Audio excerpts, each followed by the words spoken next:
Hello दोस्तों, एक बार फिर से स्वागत है आपका आरंभ स्टडी पॉइंट में। आज हम बीपीएससी प्री का जो भी क्वेश्चन पूछा गया है साइंस में, चाहे वो फिजिक्स हो, केमिस्ट्री हो या बायो हो, इन सभी का हम आज अध्ययन करने वाले हैं। पहले हम फिजिक्स का करेंगे, उसके बाद केमिस्ट्री और उसके बाद बायो का करेंगे। जितनी भी आज तक 68वीं से या 38 से 68वीं तक जो पूछा गया क्वेश्चन है, वो सारे क्वेश्चन आपको यहाँ पर देखने को मिलेंगे। तो चलिए ज़्यादा समय नहीं लेते हुए क्वेश्चन को करना हम शुरू करते हैं। ये फिजिक्स का होगा, उसके बाद केमिस्ट्री और बायो को हम करेंगे। पहला क्वेश्चन देखिएगा और बहुत ही इम्पॉर्टेंट है। प्रीवियस ईयर क्वेश्चन आपको पढ़ना चाहिए, चाहे वह आप टीचर का एग्ज़ाम दे रहे हैं या आप जो है 69वीं बीपीएससी का एग्ज़ाम देने वाले हो। आप प्री क्वेश्चन को देख लेंगे तो आपको एक ढांचा खींचा हुआ मिल जाएगा कि आखिरकार क्वेश्चन कैसा आता है। तो हर कोई देखिए, और यहाँ से टीचर वाले को भी और जो 69वीं देने वाले हैं उनके लिए भी बहुत ही फ़ायदेमंद होंगे, हेल्पफुल होंगे। चलिए एक एक क्वेश्चन को हम करते हैं। देखिए लिखा गया है कि विद्युत धारा की इकाई, आप जानते ही हैं कि विद्युत धारा की इकाई क्या है, एम्पियर है। यहाँ पर आपको सॉल्व में भी मतलब कि व्याख्या भी घटनाचक्र का यह बुक है, और यहाँ से व्याख्यान भी आपको हम पढ़ते हुए सुनाएंगे और आगे समझाते हुए भी आगे हम बढ़ेंगे। जैसे कि विद्युत धारा की एसआई इकाई एम्पियर है, बहुत बार पूछा जाता है, अभी आपने इनका क्वेश्चन देखा। और एक एम्पियर 1 कूलम्ब पर सेकेंड के बराबर होता है, ये भी क्वेश्चन पूछा गया है। और यह जो है विद्युत धारा, यह अदिश राशि क्या है, विद्युत धारा अदिश राशि है। 3-4 क्वेश्चन यहाँ से आपको बनते हैं। अगला देखेंगे क्वेश्चन कि निम्न तत्वों में से किस में न्यूट्रॉन नहीं होता। न्यूट्रॉन यहाँ पर देखें तो हाइड्रोजन में नहीं होता है, नाइट्रोजन, तांबा और ऑक्सीजन में होते। देखिए यहाँ पर ये 64वीं पूछा गया है। हाइड्रोजन का परमाणु क्रमांक कितना, 1 होता है, और साधारण हाइड्रोजन समस्थानिक प्रोटियम में कोई न्यूट्रॉन नहीं होते, याद रखेंगे। और भारी हाइड्रोजन समस्थानिक जो कि ड्यूटेरियम में 1 न्यूट्रॉन होता है, जब भारी पूछते तो 1 न्यूट्रॉन उसमें आप दीजिएगा। जबकि अत्यंत भारी हाइड्रोजन समस्थानिक ट्राइटियम हो तो उसमें 2 होता है, ड्यूटेरियम में 1 और टाइटेरियम में 2 और प्लूटोनियम में 0। ठीक है, यहाँ पर से भी 3-4 क्वेश्चन आपको मिलते हैं। अब देखिए एंगस्ट्रॉम, बहुत बार ये सभी का जो है ये फेवरेट क्वेश्चन है। एंगस्ट्रॉम इकाई किसका है, तो ये तरंगदैर्घ्य का है। किसका है, तरंगदैर्घ्य का। अब देखिए 1 एंगस्ट्रॉम बराबर होता है 10⁻⁻10 मीटर, ये भी आपसे पूछा जाता है। अगला क्वेश्चन देखिएगा प्रकाश वर्ष, ये तो 10 बार अभी तक जो है क्वेश्चन में पूछ चुका होगा। इसमें आपको दिखाई देगा 1-2 बार तो क्वेश्चन आएगा ही, मतलब हर एग्ज़ाम की बात हम करें, जैसे यूपीपीएससी हो गया और भी अनेक स्टेट के एग्ज़ाम हैं, उनके द्वारा ये क्वेश्चन बहुत बार पूछा जाता है। प्रकाश वर्ष किसकी इकाई है, ये इकाई है गति की। किसकी है, गति की। और प्रकाश वर्ष जो है 1 वर्ष में तय की गई दूरी को 1 प्रकाश वर्ष कहा जाता है या कहते हैं। आपसे ऐसे भी दे देगा कि प्रकाश वर्ष, अब दे देगा कि 1 वर्ष में तय की गई दूरी को प्रकाश वर्ष कहते हैं। तो यहाँ पर ये भी पॉइंट में ऑप्शन में आते हैं। अब देखिए 1 प्रकाश वर्ष बराबर कितना होता है, 9.46 × 10⁻15 मीटर। ये भी पॉइंट आपको याद रखने हैं। आज हम धीरे धीरे चल रहे हैं ताकि हम एक एक क्वेश्चन को आराम से करते हुए चलें। अब देखिए, क्योंकि रिवीजन आपका फास्ट तो हो ही रहा है और धीरे धीरे भी होता है, फास्ट भी हम करते हैं, सभी जो है सिचुएशन पर डिपेंड करता है। तो हम यहाँ पर आपको धीरे धीरे लेकर चलेंगे, क्योंकि क्वेश्चन बहुत ही यहाँ से आते हैं। बार बार क्वेश्चन पूछा जाता है। अगर प्रीवियस ईयर कहीं आप जो भी आप एग्ज़ाम का दे रहे हैं उसका प्रीवियस ईयर आप करते हैं तो बहुत ही आपके लिए हेल्पफुल होता है। तो धीरे धीरे करेंगे। यहाँ पर देखेंगे घड़ी में प्रयोग होने वाले क्वार्ट्ज क्रिस्टल होते हैं। तो जो घड़ी में प्रयुक्त होता है यह सोडियम सिलिकेट है या आपको सिलिकॉन डाइऑक्साइड है। देखिए इसमें तो उत्तर में सिलिकॉन डाइऑक्साइड ही होगा। यह 63वीं में पूछा गया है। आखिरकार क्यों होगा ये भी देखेंगे। तो घड़ी में प्रयोग होने वाले quartz crystal silicon dioxide SiO2 भी, ये सूत्र भी आपसे पूछा जा सकता है। यद्यपि प्राकृतिक रूप में इनमें से कुछ रॉक क्रिस्टल और राइन स्टोन के रूप में पाए जाते हैं, वस्तुतः जिनका वाणिज्यिक रूप से उपयोग होता है वे मानव निर्मित होते हैं। ठीक है, जो वाणिज्य रूप से जो व्यवसाय के लिए करते हैं वो मानव निर्मित के द्वारा, मानव के द्वारा बनाया जाता है। क्वार्ट्ज का जो है, क्वार्ट्ज क्रिस्टल का प्रयोग रेडियो टेलीविज़न में भी किया जाता है। अब देखेंगे अगला क्वेश्चन कि निम्नलिखित में से कौन मूल भौतिक राशि है। अब देखिए भौतिक राशि विद्युत धारा, ना ही बल, ना ही वेग, ना ही कार्य। अब भौतिक राशि के बारे में आप जानते ही हैं कि 7 है। अब देखिए कौन कौन सा है। लंबाई है, द्रव्यमान है, समय है, ताप है, विद्युत धारा है, ज्योति तीव्रता है। ये सारे के सारे क्या हैं। तो यहाँ पर आपको याद रखना है भौतिक राशियाँ हैं।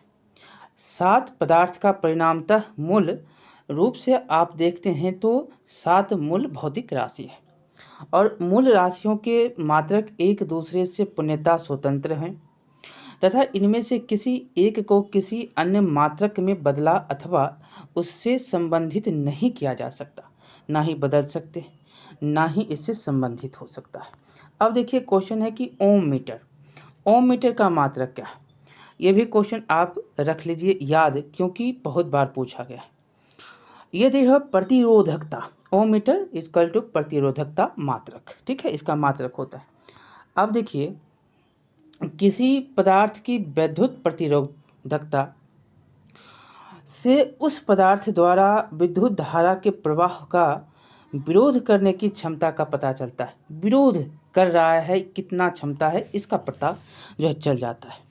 और कम प्रतिरोधकता वाले पदार्थ आसानी से विद्युत आवेश को चलने देते हैं, कम जिसका रहेगा।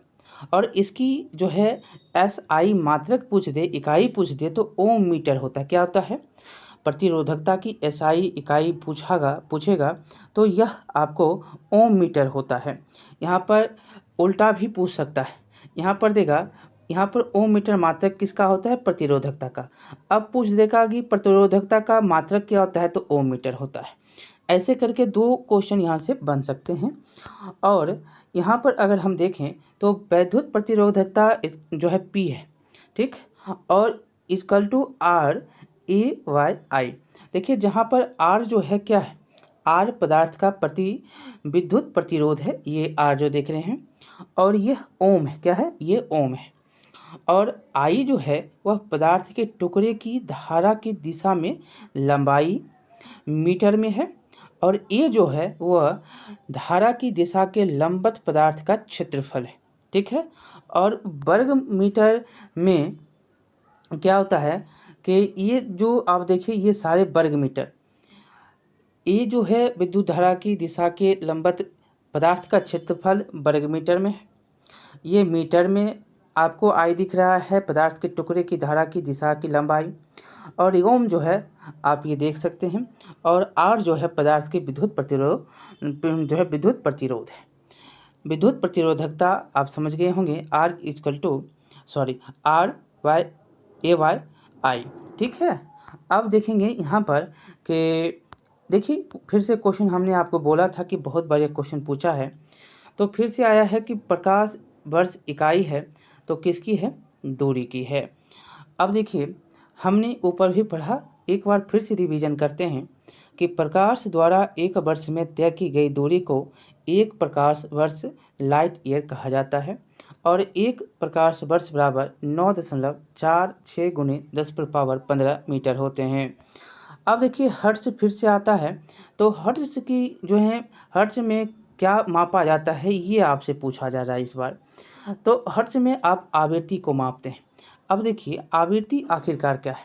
देखिए आवृत्ति का SI मात्रक क्या होता है, हर्ट्ज होता है, अर्थात हर्ट्ज में आवृत्ति को मापा जाता है।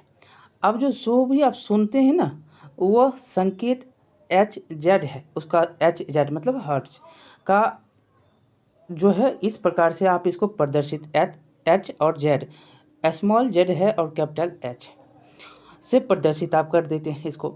और एक सामान्य जो मनुष्य है वह 20 हर्ज से और 20,000 हर्ज की आवृत्ति की ध्वनि सुन सकने में सक्षम है। 20,000 से ज़्यादा होगा तो नहीं सुनेगा, 20,000 से कम होगा तब पर भी नहीं सुनेगा, ये भी आप याद रखेंगे। अब देखिए क्वेश्चन आता है कि आवृत्ति को मापा जाता है तो किसमें, तो हर्ट्ज में इसको मापते हैं। आपने ऊपर अभी तुरंत पढ़ा। अब देखिए विद्युत शक्ति की इकाई क्या है। अब आएगा विद्युत शक्ति, तो विद्युत शक्ति जो है वह हो जाएगा, विद्युत धारा और विद्युत शक्ति में क्या है, अंतर है। जब विद्युत शक्ति पूछे तो इसका क्या हो जाएगा, वाट हो जाएगा, शक्ति मतलब वाट। अब देखेंगे कि विद्युत धारा P इक्वल टू V भी गुना कर सकते हैं, तो वाट और G का गुणे किया है Q से बाय T से। आप देखिएगा कि WT मतलब कि जूल बाय सेकेंड, ठीक है।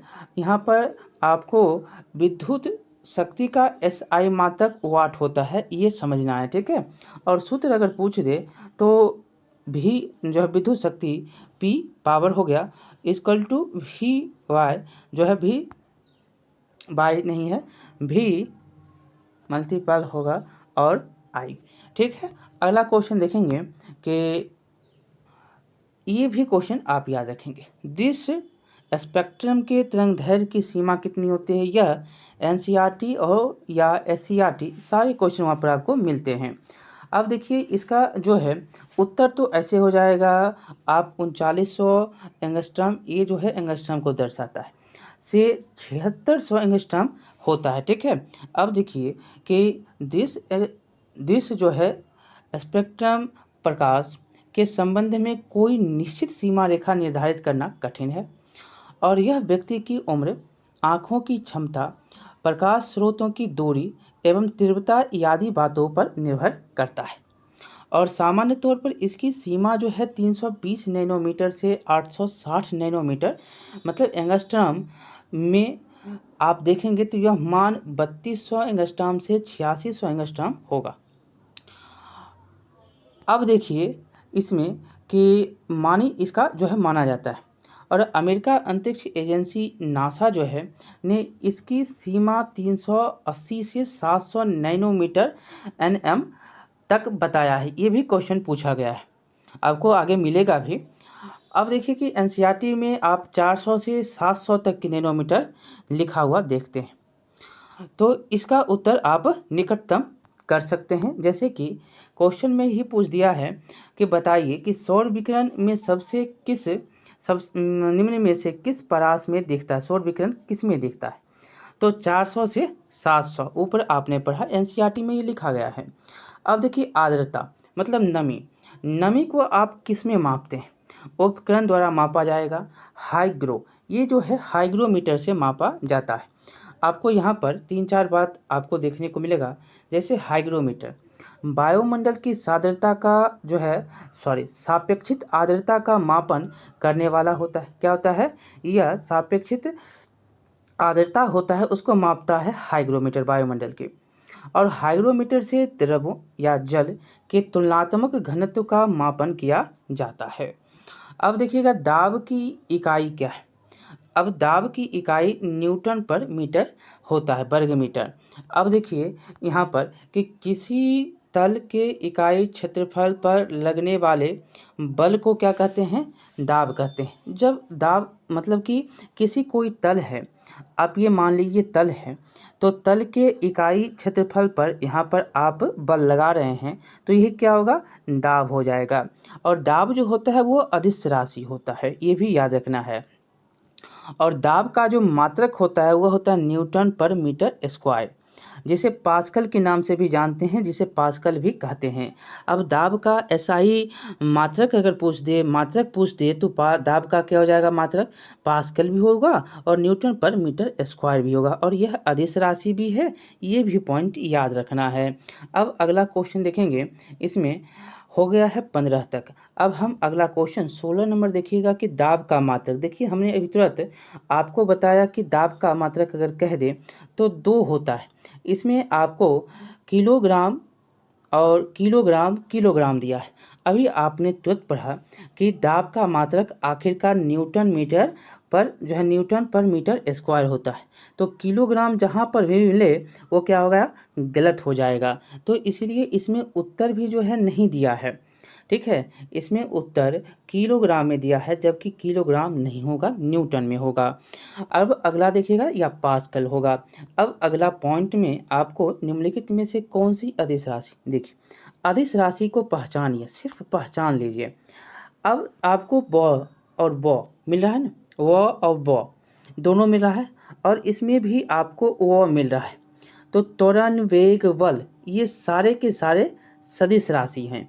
अब आपको यह जो है दाब जो है बाद में, वो जो है ब यह बाद में मिल रहा है, मतलब यह अदिश राशि है, जिसमें बल, वेग, त्वरण ये सारे देखेंगे तो मिलता है, वो सदिश राशि कहलाते हैं। जैसे कि आपको यहाँ पर हम बताएं कि सदिश राशि जो कि वे राशियाँ होते हैं जिनको व्यक्त करने के लिए दिशा एवं परिमाण दोनों की आवश्यक, दिशा भी चाहिए और परिमाण भी चाहिए।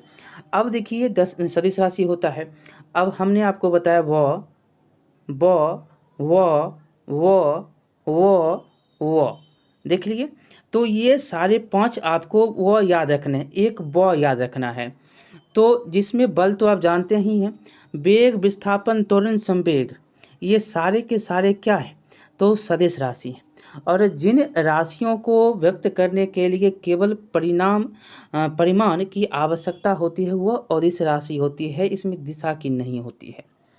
अब इसमें आपको याद रखना है कि जहाँ पर भी आपको वो नहीं मिले और वह जो है क्या हो जाएगा, तो वो आपको अदिश राशि, इसमें आपको बस एक पॉइंट में याद रखना है कि दाब होता है, दाब जो है अदिश राशि है।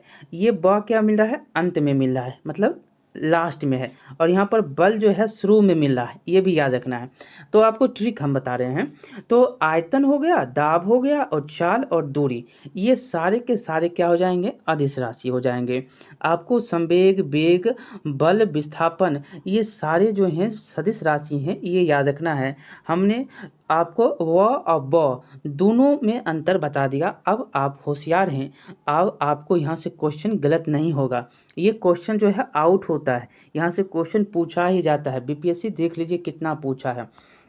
अब देखिए निम्नलिखित में से सदिश राशि नहीं है। देखिए वेग सदिश, विस्थापन सदिश, अब यहाँ पर गति आया। अब देखिए यहाँ पर बल आघूर्ण आया, बल आया ना पहले, तो ये क्या हो जाएगा, सदिश हो जाएगा। अदिश कौन है, तो अदिश आपको यहाँ पर गति है, और अदिश ही आपसे पूछा जा रहा है, तो अदिश क्या हो जाएगा, गति हो जाएगा। इसमें सदिश बोल रहा है नहीं है, मतलब अदिश कौन है ये पूछ रहा था, तो अदिश गति हो गया। अब अगला क्वेश्चन देखेंगे कि यदि धरती की घूमने की गति, मतलब घूर्णन बढ़ा दी जाएगी तो भूमध्य रेखा का पिंड का वजन क्या होगा, तो घट जाएगा। अब आप धरती घूम रहा है 24 घंटा में, अब घुमा दीजिए उसको आप 18 घंटा में, तो क्या होगा, घटेगा कि बढ़ेगा, घटेगा। तो क्या होगा, घटेगा। अब भूमध्य रेखा का पिंड का वजन जो है वो घट जाएगा। देखिएगा यहाँ पर कि किसी परिक्रमण करने वाले निकाय पर भूमध्य रेखा पर अपकेंद्रीय बल कार्य करता है। तो ये अपकेंद्रीय बल जो है सेंट्रीफ्यूगल फोर्स जो है काम करते हैं यहाँ पे, और यह बल गुरुत्वाकर्षण बल के विरुद्ध कार्य करता है। किसके, गुरुत्वाकर्षण बल के विरुद्ध काम करता है। जैसे भूमध्य रेखा पर व्यक्ति के भार में कमी दर्ज की जाती है, तो भूमध्य रेखा पर व्यक्ति के भार क्या होंगे, कम हो जाएंगे। अब अगला देखेंगे यहाँ पर क्वेश्चन की निम्नलिखित में से किस राशि का मात्रक नहीं होता। हमने 7 पढ़े हैं, बल, दाब, प्रतिबल और विकृति, आपको यहाँ पर विकृति मिलेगा। क्या मात्रक इसका होता नहीं है, ठीक है, विकृति का मात्रक नहीं होता है। अब देखिए क्यों नहीं होता। किसी वस्तु की बीमा में आया परिवर्तन और उस वस्तु की मूल बीमा के अनुपात को विकृति कहते हैं। जो परिवर्तन आएगा और जो वस्तु की मूल बीमा के अनुपात होंगे उसी को आप क्या कहेंगे, विकृति कहेंगे। और विकृति जो है एक बीमाहीन राशि है, मतलब कि इसका कोई जो है मात्रक नहीं होता है, इसलिए यह आपको याद रखने हैं।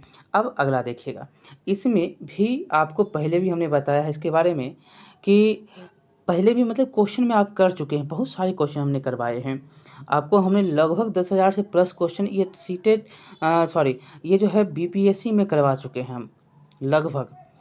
और देखें तो इसमें निम्नलिखित में से किस तरीके से 1 वोल्ट व्यक्त किया जा सकता है। तो 1 वोल्ट आप व्यक्त करेंगे 1 जूल प्रति कूलाम से।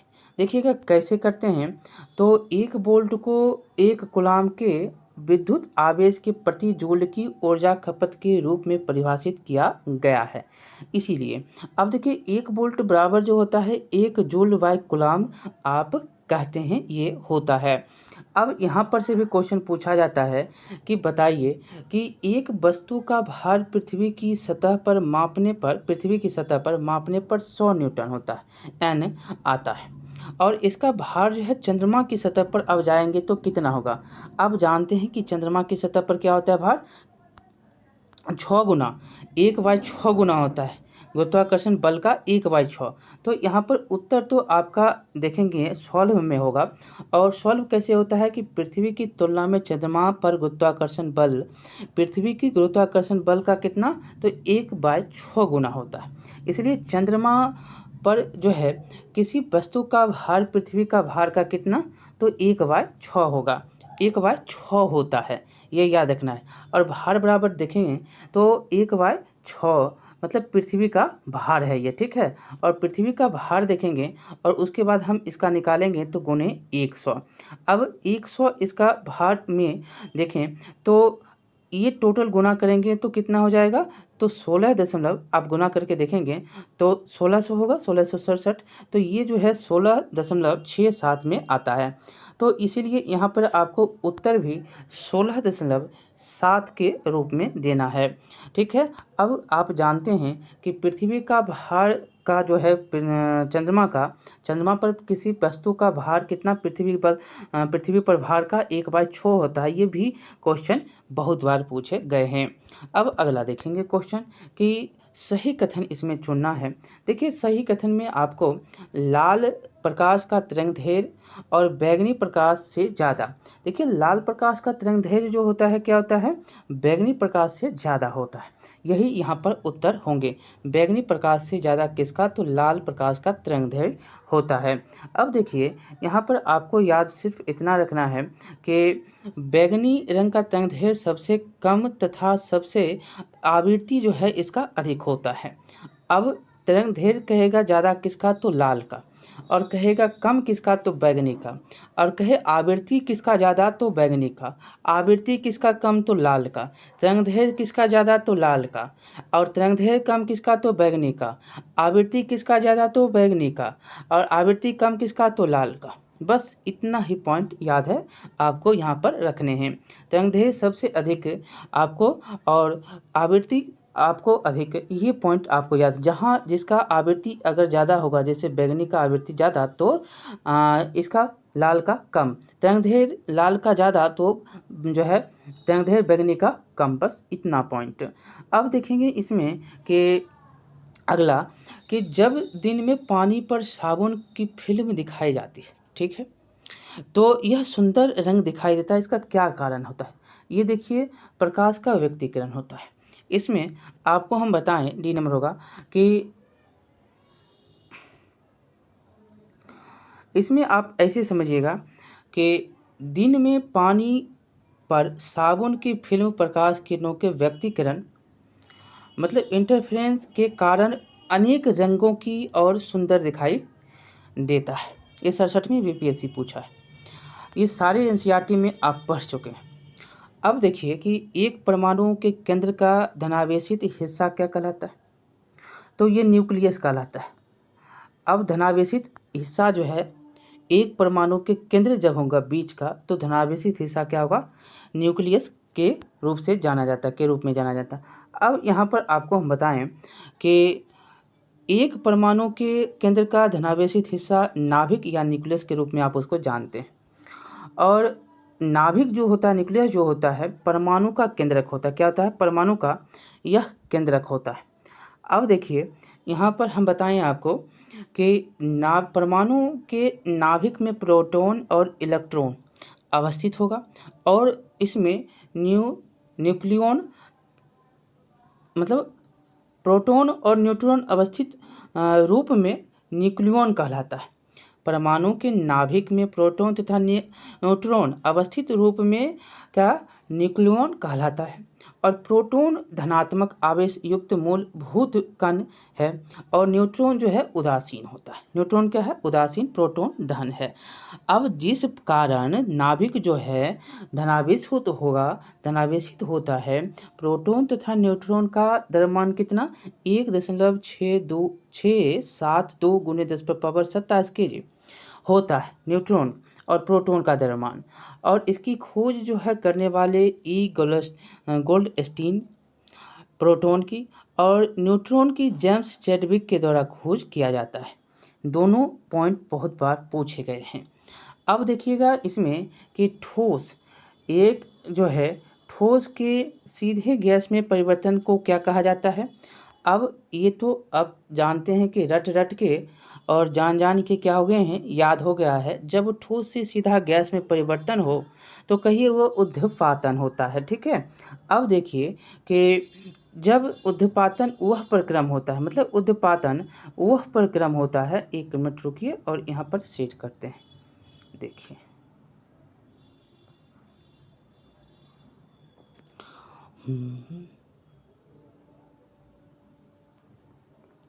अब देखिए उद्दीपातन वह प्रक्रम जिसके द्वारा ठोस पदार्थ द्रव में परिवर्तित हुए बिना सीधे गैस अवस्था में परिवर्तित हो जाता है तथा गैसीय अवस्था से सीधे ठोस अवस्था में आएगा तो क्या कहलाएगा, उद्दीपातन कहलाएगा। बस इतना ही पॉइंट इसमें आपको याद रखने हैं। अब हम अगला पॉइंट पे चलेंगे जो कि यहाँ पर से भी आपको याद रखने हैं कि वह ताप, अगला क्वेश्चन कि वह ताप बिंदु जिस पर ठोस, द्रव और गैसीय अवस्थाएं एक साथ रह सकती है वो क्या कहलाएगा, तो यह त्रिक बिंदु कहलाता है। अब देखिए क्यों कहलाता है। देखिए वह ताप बिंदु जिस पर ठोस, द्रव और गैसीय अवस्था एक साथ रह सकती है त्रिक बिंदु कहलाता है। अब उदाहरण में आप देखें तो 611.657 पास्कल आंशिक वायु दाब पर जो है 273.16 केल्विन और 0.01 डिग्री सेल्सियस जल का त्रिक बिंदु है। एक आपको यहाँ पर 273 और 611 मिल रहा है पास्कल में, और जल में आपको यह 0.01 डिग्री सेल्सियस मिल रहा है, केल्विन में भी, पास्कल में भी। अब देखिए जिस पर द्रव, जल, ठोस, बर्फ और जल वाष्प एक साथ पाए जा सकते हैं। अब अगला देखिएगा कि कॉस्मिक किरणें भी आपसे पूछे जाते हैं। तो यह आवेशित कण है। देखिए कि कॉस्मिक किरणें विद्युत चुंबकीय स्पेक्ट्रम का भाग नहीं है और यह उच्च ऊर्जा के आवेशित कण हैं जो अंतरिक्ष में लगभग प्रकाश की गति से गमन कॉस्मिक किरणें जो हैं करती हैं। अब अगला क्वेश्चन 2G अभी कौन चला रहे हैं, 5G। तो ये जो G होता है ना, ये जनरेशन को दर्शाता है। जो G शब्द है किसको प्रयुक्त, तो ये जनरेशन, मतलब एक पीढ़ी से अब दूसरे पीढ़ी की ओर जा रहे हैं, मतलब जनरेशन आपका बढ़ रहा है। अब देखिए कि दूसरा जो है 2G दूसरी पीढ़ी की बेतार जो है संचार प्रौद्योगिकी, और 2G स्पेक्ट्रम में अक्षर जो है G जनरेशन अर्थात पीढ़ी के लिए प्रयुक्त होता है, और 2G स्पेक्ट्रम घोटाला भी आप अच्छी तरह से जानते हैं। अब है रडार का आविष्कार कौन किया, तो ये रॉबर्ट वाटसन के द्वारा किया जाता है। अब देखिए हैं ये कहाँ के, अब ये जो आपको याद रखना है कि स्कॉटिश भौतिकविद रॉबर्ट वाटसन वाट ने 1935 में पहला प्रायोगिक रडार जो है रेडियो डिटेक्शन एंड रैंगिंग मतलब रडार व्यवस्था का जो है विकास करने वाले और द्वितीय विश्व युद्ध में इस व्यवस्था का उपयोग हवाई हमलों से पूर्व सचेत करने के लिए किया गया और इसका उपयोग भी किया गया था। अब देखेंगे कि गॉड पार्टिकल, अगला क्वेश्चन, गॉड पार्टिकल क्या है? तो ये हिग्स बोसोन, तो आपको यहाँ पर 2016 में पूछा गया। अब हिग्स बोसोन क्या है?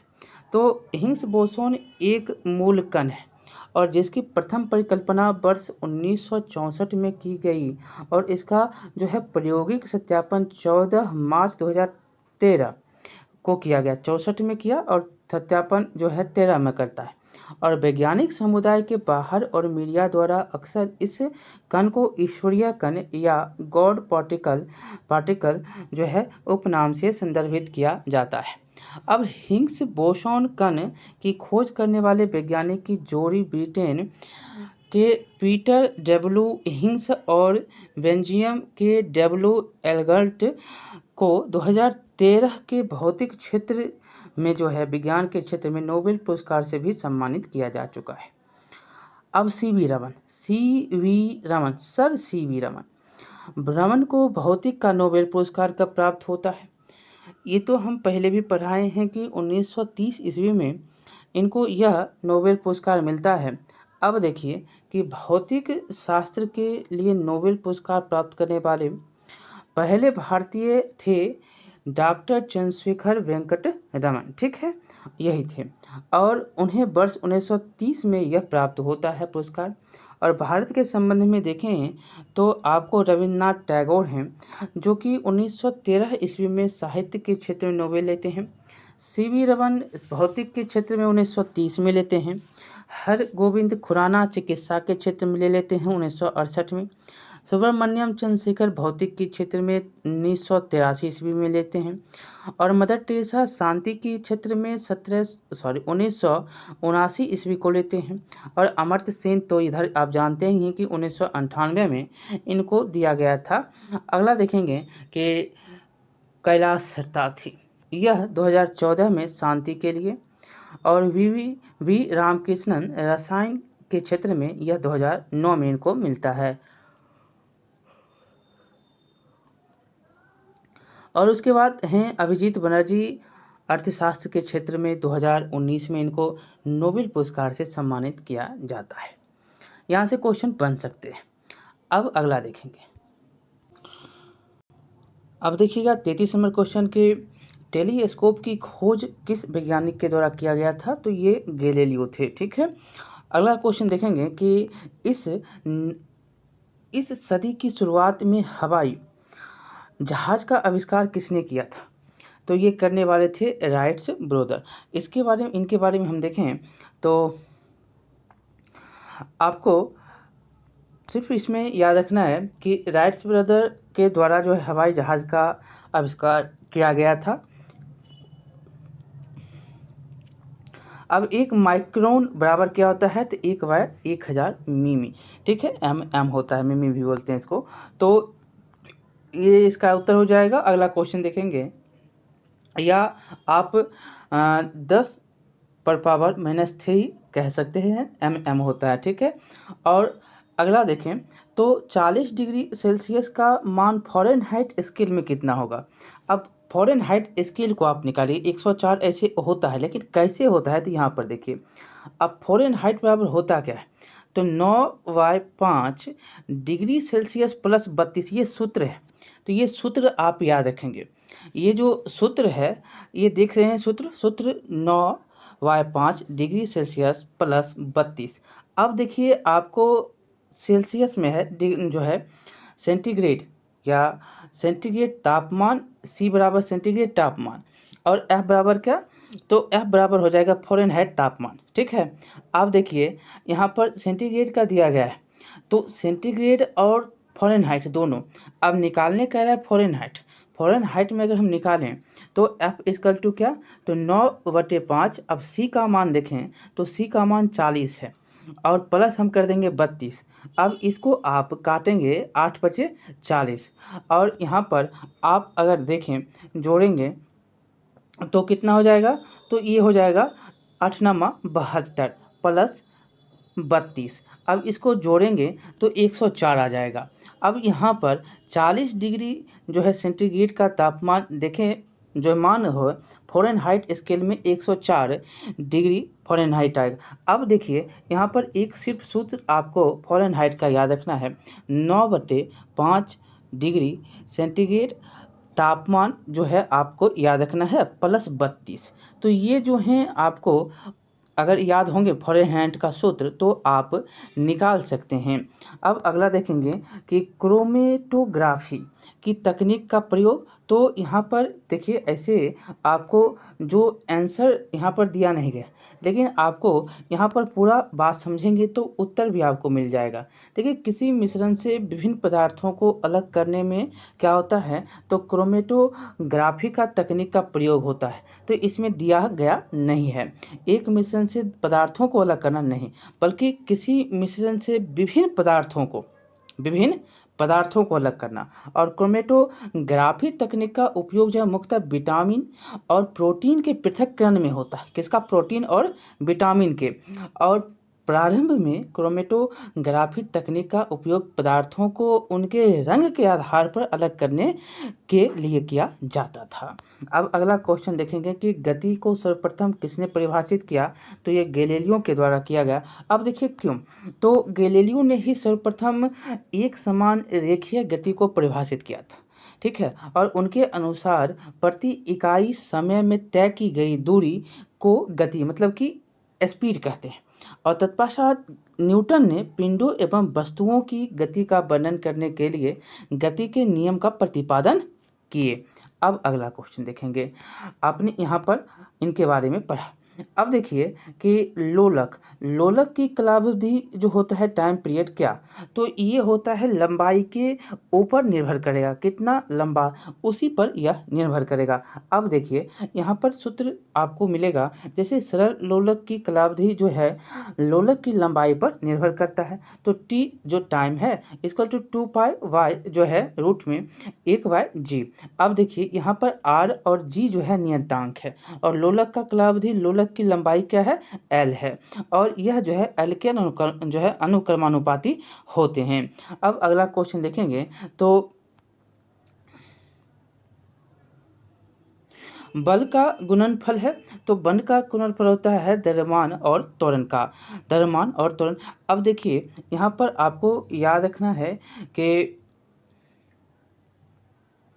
संवेग में परिवर्तन की दर को क्या कहते हैं, तो बल कहते हैं। यदि वस्तु का द्रव्यमान क्या होगा, m है, और वह u वेग से गति करते हुए t मतलब सेकेंड के बाद जो है v मतलब वेग प्राप्त करता है, तो संवेग में परिवर्तन की दर बराबर क्या हो जाएगा, mv मतलब द्रव्यमान जो है गुना v आप कर दीजिए, माइनस आप द्रव्यमान गुने क्या कर देंगे, तो वेग कर दीजिए बाय t कर दीजिए। ऐसे करके भी आप निकाल सकते हैं, इसमें साथ है मतलब कि आप गुना इसको करिए, ठीक है, मल्टीपल। अब देखिए यहाँ पर अगर ये हो रहा है तो यहाँ पर F जो है F फोर्स है और यह M छोटी ब्रैकेट में आप घोरेंगे तो v-u/t। आप ये भी कर सकते हैं, इसको इससे आप सूत्र में निकालें तो निकलेगा ma निकलेगा।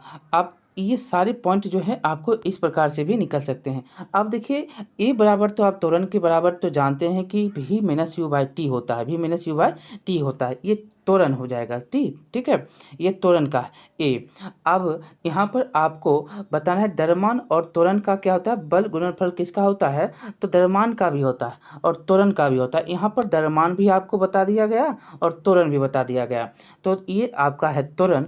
और आप देखें तो द्रव्यमान भी आपको यहाँ पर दिखाए गए हैं।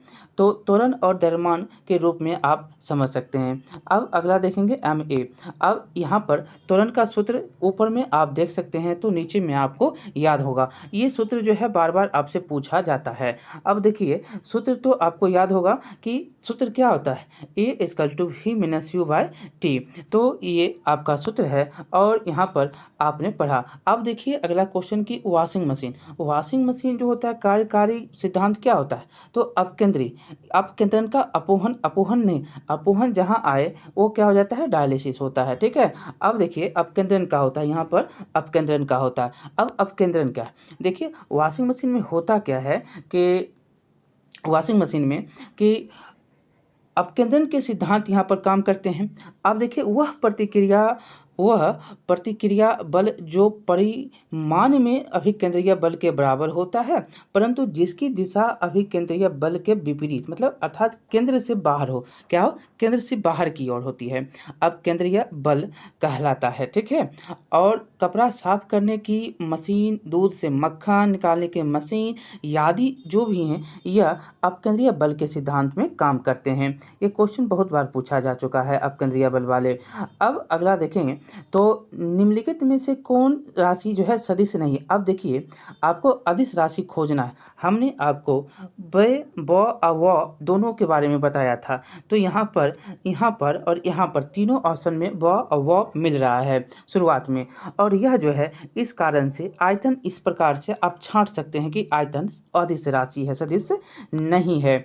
और यहाँ पर भी वही है कि सदिश राशियाँ वे राशियाँ होती हैं जो परिमाण के साथ साथ दिशा भी बदलाती है, जैसे कि विस्थापन हो गया, वेग हो गया, ये बल हो गया, ये सारे सदिश हैं। और अदिश राशि जो केवल परिमाण बतलाता है, दिशा उसको नहीं पता, वह क्या होता है, आयतन देखेंगे तो इसमें क्या है, अदिश राशि कहलाते हैं। अब अगला क्वेश्चन देखेंगे कि पदार्थ के संवेग और वेग के अनुपात से कौन सी भौतिक राशि प्राप्त की जाती है, तो ये क्या हो जाएगा, द्रव्यमान। यहाँ पर आपको देखें तो समझ में आएगा कि यदि किसी वस्तु का द्रव्यमान m है और वस्तु का वेग क्या है, v, तो ये वेग v है, v से डिनोट करेंगे, तो उसका संवेग जो होगा m v होगा। ठीक है, m v।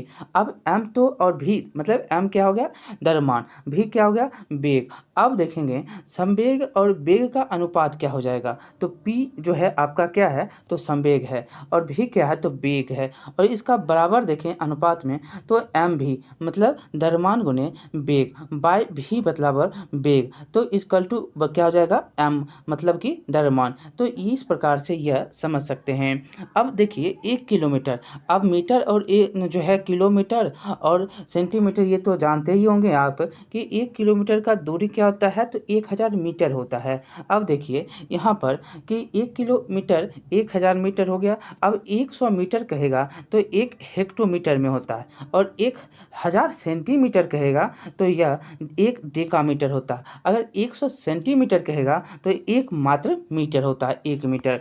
अब देखिए यहाँ पर पिकोग्राम बोल रहा है, 1 पिकोग्राम कितना, तो 10⁻⁻12 ग्राम के बराबर यह होते हैं पिकोग्राम में। अब देखिए अगला क्वेश्चन कि आप एक लिफ्ट में खड़े, ठीक है, लिफ्ट के फर्श पर आपके भार द्वारा लगा बल क्या। अब ये क्वेश्चन आपको बताने हैं, तो देखिए यहाँ पर आपको हो जाएगा क्या, तो लिफ्ट में 9.8 मीटर पर सेकेंड के त्वरण से नीचे आते समय का जो है शून्य होगा।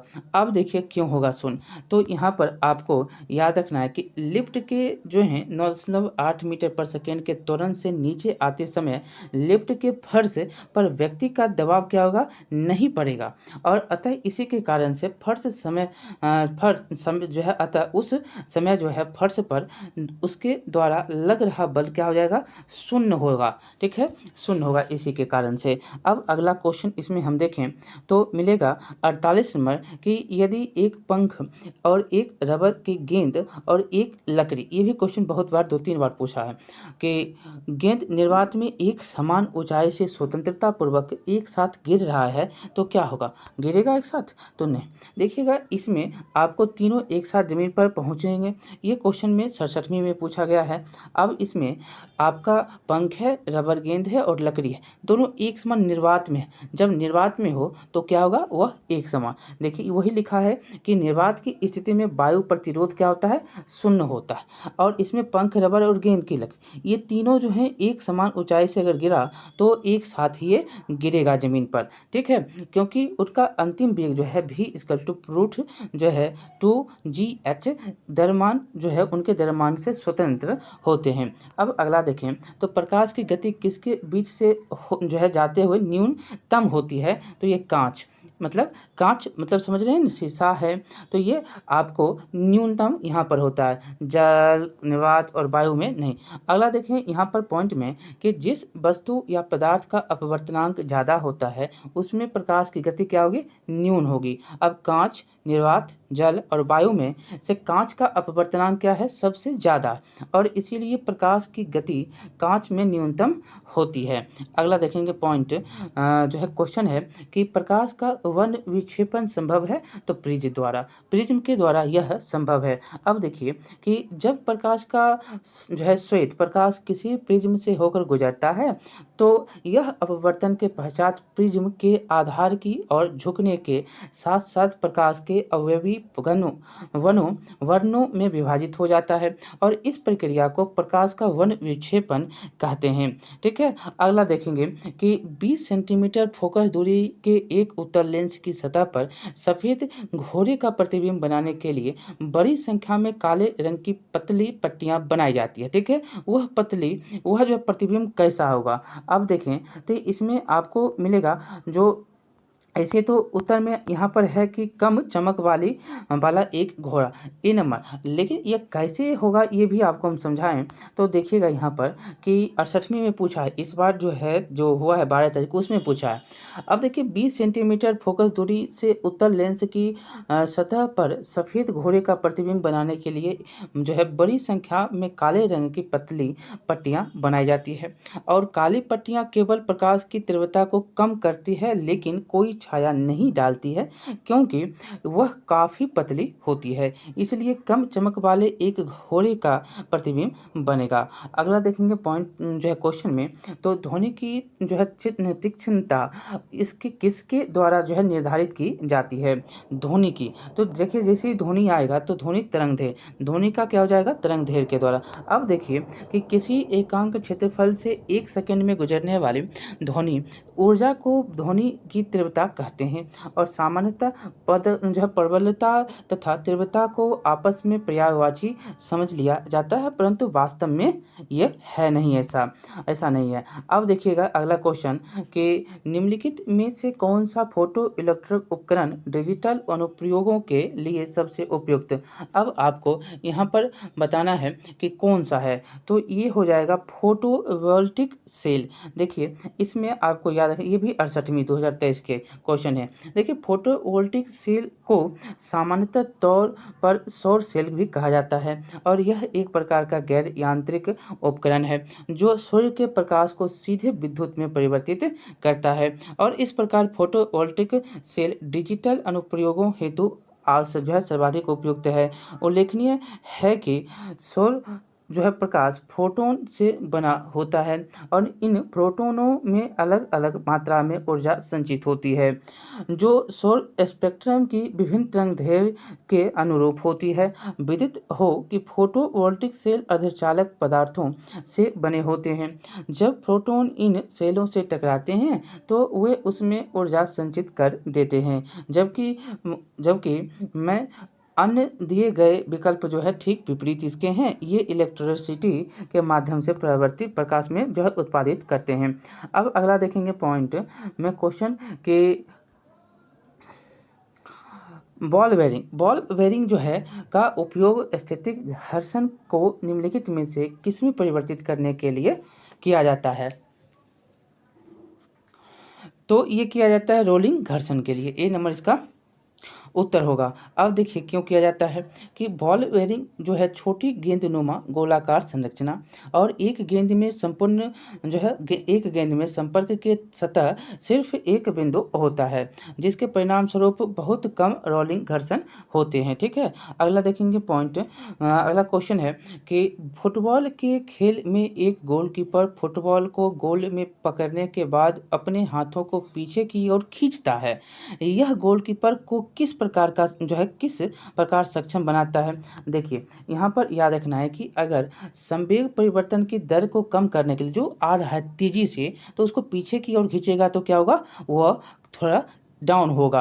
अब उसको कम करने के लिए जो आप गेंद भी देखते होंगे क्रिकेटर को भी पीछे की ओर अपने खींचता है, तो इसीलिए होता है। अब आपको याद हो कि अपने हाथों को पीछे की ओर खींचकर गोलकीपर गेंद की पकड़ने की समय क्या करता है, बढ़ा देता है, और समय बढ़ाकर इस गेंद पर लगने वाले बल जो होंगे संवेग परिवर्तन की दर को कम करने के लिए यह बल जो है उसको कम करने के लिए किया जाता है। अगला देखेंगे अनुदैर्ध्य। अनुदैर्ध्य तरंगों का उदाहरण क्या, तो ध्वनि तरंगों का। अगला देखेंगे इसमें पॉइंट में, तो किसी माध्यम में यांत्रिक तरंग के संचरित होने पर यदि माध्यम के कण तरंग के संरक्षण की दिशा के समानांतर कंपन करते हैं तो उस तरंग को अनुदैर्ध्य कहते हैं। देखिए ध्वनि तरंग अनुदैर्ध्य तरंग होती है। अगला देखेंगे पॉइंट कि अगला क्वेश्चन है कि जब एक ध्वनि तरंग एक माध्यम से दूसरे माध्यम में जाती है तो वह राशि जो अपरिवर्तित रहती है वह कौन होगा, तो वह आवृत्ति होती है, ये जो परिवर्तन नहीं होता है। अब इसमें देखें तो याद रखना है कि ध्वनि एक स्थान से दूसरे स्थान तक तरंगों के रूप में गमन करती है और ध्वनि तरंग अनुदैर्ध्य यांत्रिक तरंग होती है। जब ध्वनि एक माध्यम से दूसरे माध्यम में जाती है तो ध्वनि की चाल तथा तरंगदैर्घ्य बदल जाता है, जबकि आवृत्ति नहीं बदलता है। यहाँ पर बस आपको याद रखना है कि जब ध्वनि एक माध्यम से दूसरे माध्यम में जाती है तो ध्वनि की चाल तथा तरंगदैर्घ्य बदलता है, लेकिन आवृत्ति वही रहती है, बदलता नहीं है।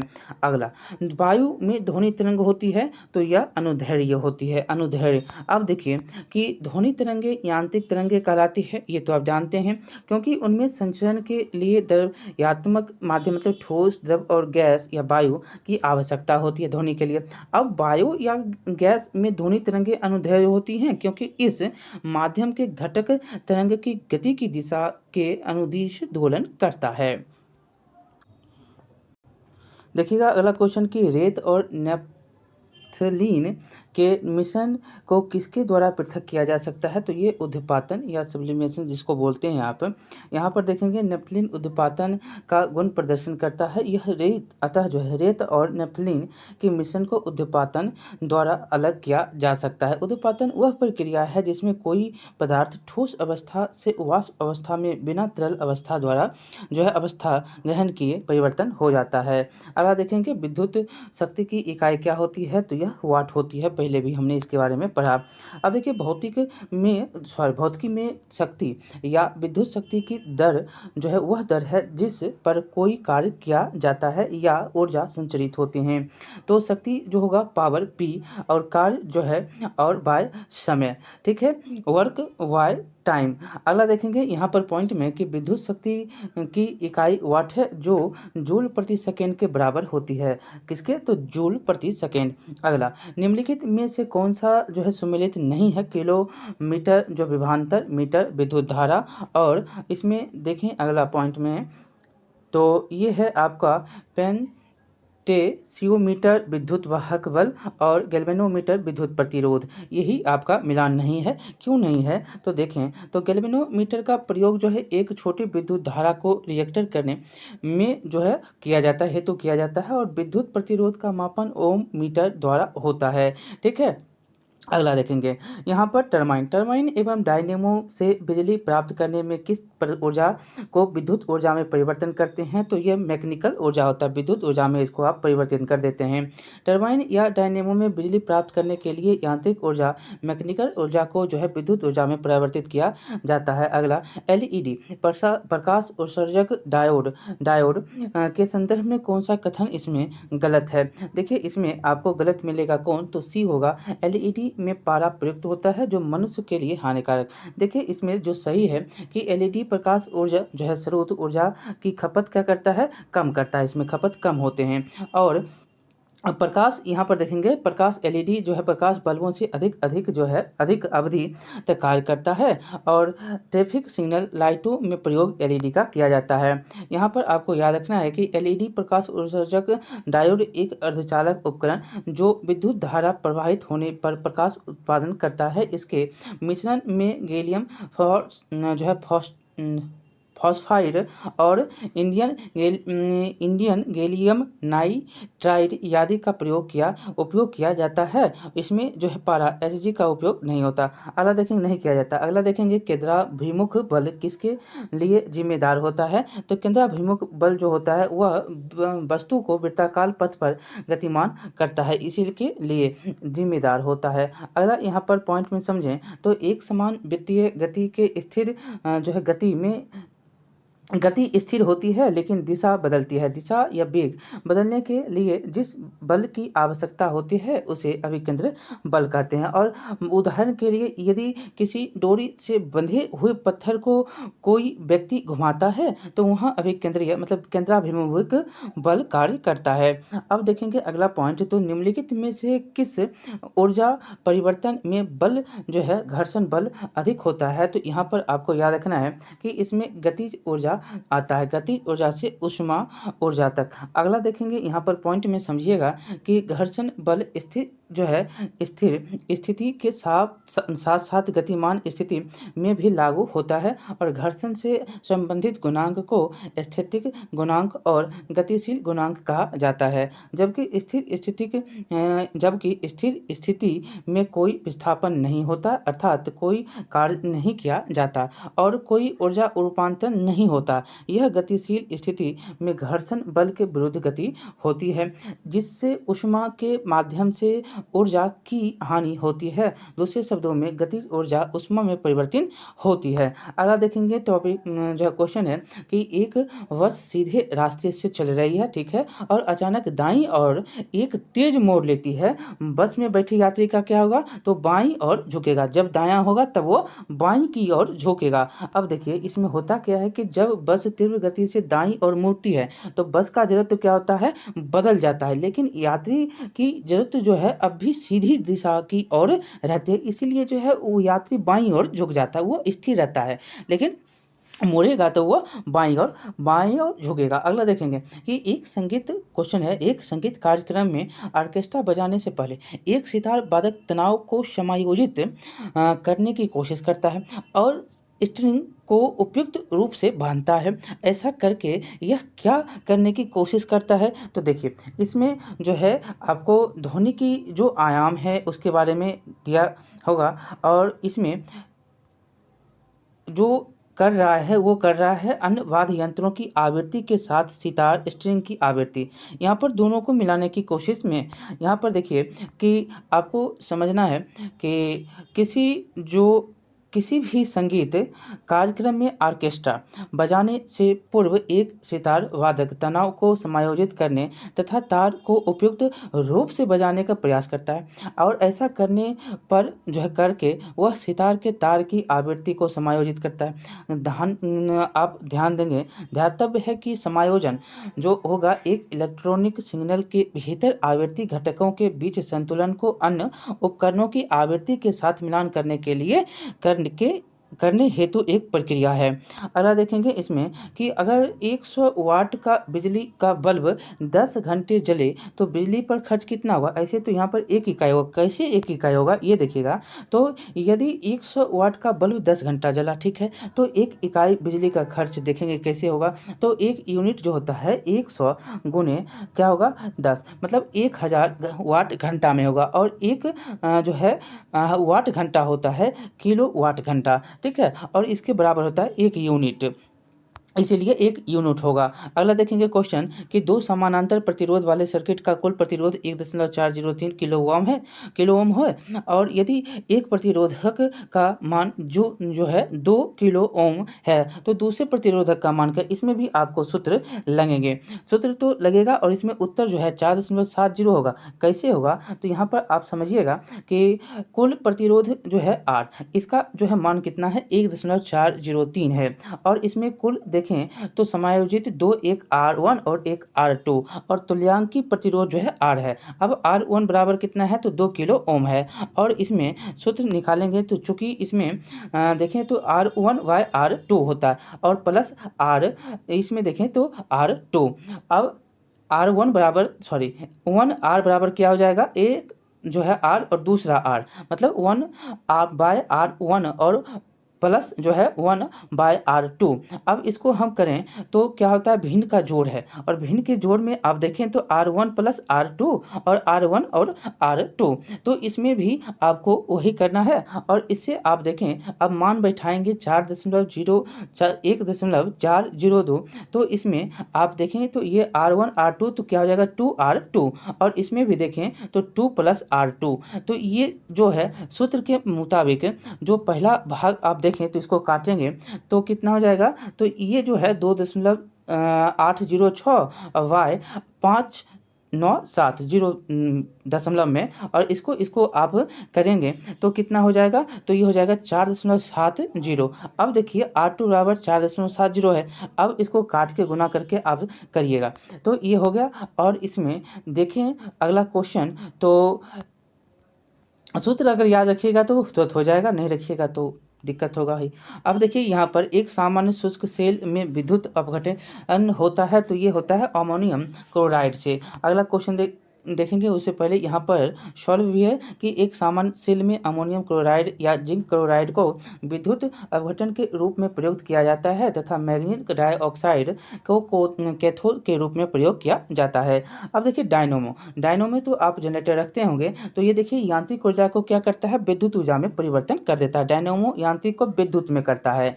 अब देखिए डायनेमो एक ऐसा यंत्र होता है जो यांत्रिक ऊर्जा को विद्युत ऊर्जा में परिवर्तित करता है, और डायनेमो में आर्मेचर चुंबकीय बल क्षेत्र में घूर्णन करता है, जिसमें विद्युत चुंबकीय प्रेरक के कारण इलेक्ट्रोमैग्नेटिक बल उत्पन्न होते हैं। अब विद्युत मोटर क्या है, विद्युत मोटर जो यहाँ पर देखिएगा 72 नंबर क्वेश्चन के विद्युत मोटर, देखिए जैसे विद्युत आए तो विद्युत जो होता है वह यांत्रिक ऊर्जा में बदलता है, विद्युत ऊर्जा को यांत्रिक ऊर्जा में बदल देता है। अगर डायनेमो आता है तो क्या करता है, यांत्रिक ऊर्जा को विद्युत ऊर्जा में बदल देता है। बस इतना ही उल्टा आपको यहाँ पर करना है। अब अगला देखें यहाँ पर पॉइंट में, तो विद्युत जो है मोटर एक ऐसी युक्ति होती है जो विद्युत ऊर्जा को यांत्रिक ऊर्जा में बदल देता है। अब अगला कि 100 डेसिबल रब का प्रबलता स्तर संगत होता है, तो ये होता है एक मशीन शॉप से आने वाले शोरगुल के कारण। यहाँ पर देखिए कि 100 डेसिबल का ध्वनि जो होगा स्तर एक मशीन शॉप से आने वाले शोरगुल की प्रबलता स्तर के संगत होगा, और ध्वनि की प्रबलता का स्तर डेसिबल डीबी से डिनोट करते हैं द्वारा मापा जाता है। और विश्व स्वास्थ्य संगठन WHO द्वारा ध्वनि का स्तर दिन में 45 डेसिबल एवं रात्रि में 35 डेसिबल जो निश्चित किया जाता है, और 85 डेसिबल से उच्च अगर होगा तो क्या होगा, होने वाले ध्वनि हानिकारक होंगे। ठीक है, अगला देखेंगे क्वेश्चन इसमें कि क्वेश्चन है कि एक क्षैतिज वृत्त में स्थिर चाल से घूम रहे पिंड के लिए निम्नलिखित में से कौन सा स्थिर रहेगा, तो ये गतिज ऊर्जा स्थिर रहेगा। ये आपको देखें तो जब कोई पिंड क्षैतिज वृत्त में स्थिर गति या चाल से घूम रहा है तो उस पिंड की गति ऊर्जा स्थिर रहेगी। जब पिंड का एवं जो है जब पिंड एक क्षैतिज वृत्त में घूर्णन करता है तो केवल वेग, त्वरण और बल की दिशा प्रत्येक समय लगातार बदलती रहती है, लेकिन उनके परिणाम के संदर्भ में परिवर्तन नहीं होता। किसी वस्तु में उसकी गति के कारण जो है कार्य करने की जो क्षमता आ जाती है उसे उस वस्तु की क्या कहते हैं, गतिज ऊर्जा कहते हैं। अगला क्वेश्चन, कुकिंग। कुकिंग ताप पर स्थित रहने वाले कैलोरी युक्त कृत्रिम स्वीटनर जिसका रूप तथा स्वाद शक्कर की तरह होता है, निम्नलिखित में से कौन सा? इसमें सुक्रालोज। यहाँ याद रखना है कि सुक्रालोज जो होता है एक कृत्रिम स्वीटनर तथा चीनी का विकल्प है और अधिकांश अंतःग्रह सुक्रालोज शरीर विभक्त नहीं कर पाता, इसीलिए यह गैर कैलोरीकृत होता है। अतः कुकिंग ताप पर स्थित रहने वाला कैलोरी युक्त कृत्रिम स्वीटनर जिसका रूप तथा स्वाद शक्कर की तरह होता है, यह सुक्रालोज है। अगला देखेंगे, दूरदृष्टि। देखेंगे यहाँ पर निकट है। निकट दृष्टि जो है दोष देखेंगे तो दूर की खराबी जो कि निकट दृष्टि को डैश के नाम से जाना जाता है। तो यहाँ पर देखिए, यहाँ पर मोतियाबिंद है और पेस्ट्रायोपिया है, तो इसमें एक से अधिक है। देखिए आपको यहाँ पर ई नंबर उत्तर हो जाएगा, एक से अधिक या इनमें से कोई नहीं। आपको यहाँ पर समझना है कि निकट जो दृष्टि होता है उसको मायोपिया भी कहते हैं आप, ठीक है। और इस रोग से पीड़ित व्यक्ति जो होगा नज़दीक की वस्तु को आसानी से देख लेगा, लेकिन तो परंतु दूर की जो वस्तु होगा उसको देखने में दिक्कत होगी। और यह समस्या जो है नेत्र लेंस की फोकस दूरी इसमें घट जाती है और लेंस की गोलाई बढ़ने तथा लेंस की क्षमता में वृद्धि के कारण यह काम होता है जो दिखाई नहीं देता है। और इसके निवारण के लिए उचित फोकस दूरी के अवतल, जैसे ही निकट आएगा तो अवतल का प्रयोग होगा। अगला देखेंगे, क्वेश्चन देखेंगे तो निकट फिर से आया, तो निकट दृष्टि दोष जो है किसके प्रयोग से उपचारित होगा? तो यह अवतल लेंस होंगे। अगला देखेंगे क्वेश्चन, विद्युत धारा निम्न में से किस उपकरण से मापी जाती है? तो यह किससे? तो ए मीटर से मापा जाता है। विद्युत धारा जो है यह ए मीटर से मापा जाता है। देखिए ए मीटर से विद्युत धारा मापा जाता है, यंत्र है इसका। और पोटेंशियोमीटर किसी सेल के ईएमएफ का मापन करने वाला उपकरण होता है। अगला देखेंगे, विद्युत धारा किस उपकरण से मापा जाता है? तो अभी तक आपने पढ़ा कि ए मीटर से मापे जाते हैं। अगला देखेंगे कि प्रकाश में 7 रंग होता है, ये तो जानते हैं। रंगों को अलग करने का क्या तरीका होता है? तो बस प्रिज्म, एक प्रिज्म से रंग को अलग किया जा सकता है। अगला क्वेश्चन देखेंगे, यहाँ पर देखिएगा तो यहाँ पर 7 रंग होते हैं, जानते हैं आप, जो कि बैगनी, जामुनी, नीला, हरा, पीला, नारंगी और लाल। अगर कहेगा बीच वाला कौन होता है तो वो होता है हरा। और बगल आप दाहिना और बायां देखेंगे तो पीला, नारंगी, लाल। और इधर देखें तो बैगनी, जामुनी, नीला। तरंगदैर्घ्य किसका ज़्यादा और जो है किसका कम, ये भी आपको पता होगा। तरंगदैर्घ्य सबसे ज़्यादा लाल। अगला देखेंगे कि प्रकाश वर्ष का संबंध किससे? तो देखिए कितना बार क्वेश्चन फिर से आ गया, ये दूरी का होता है।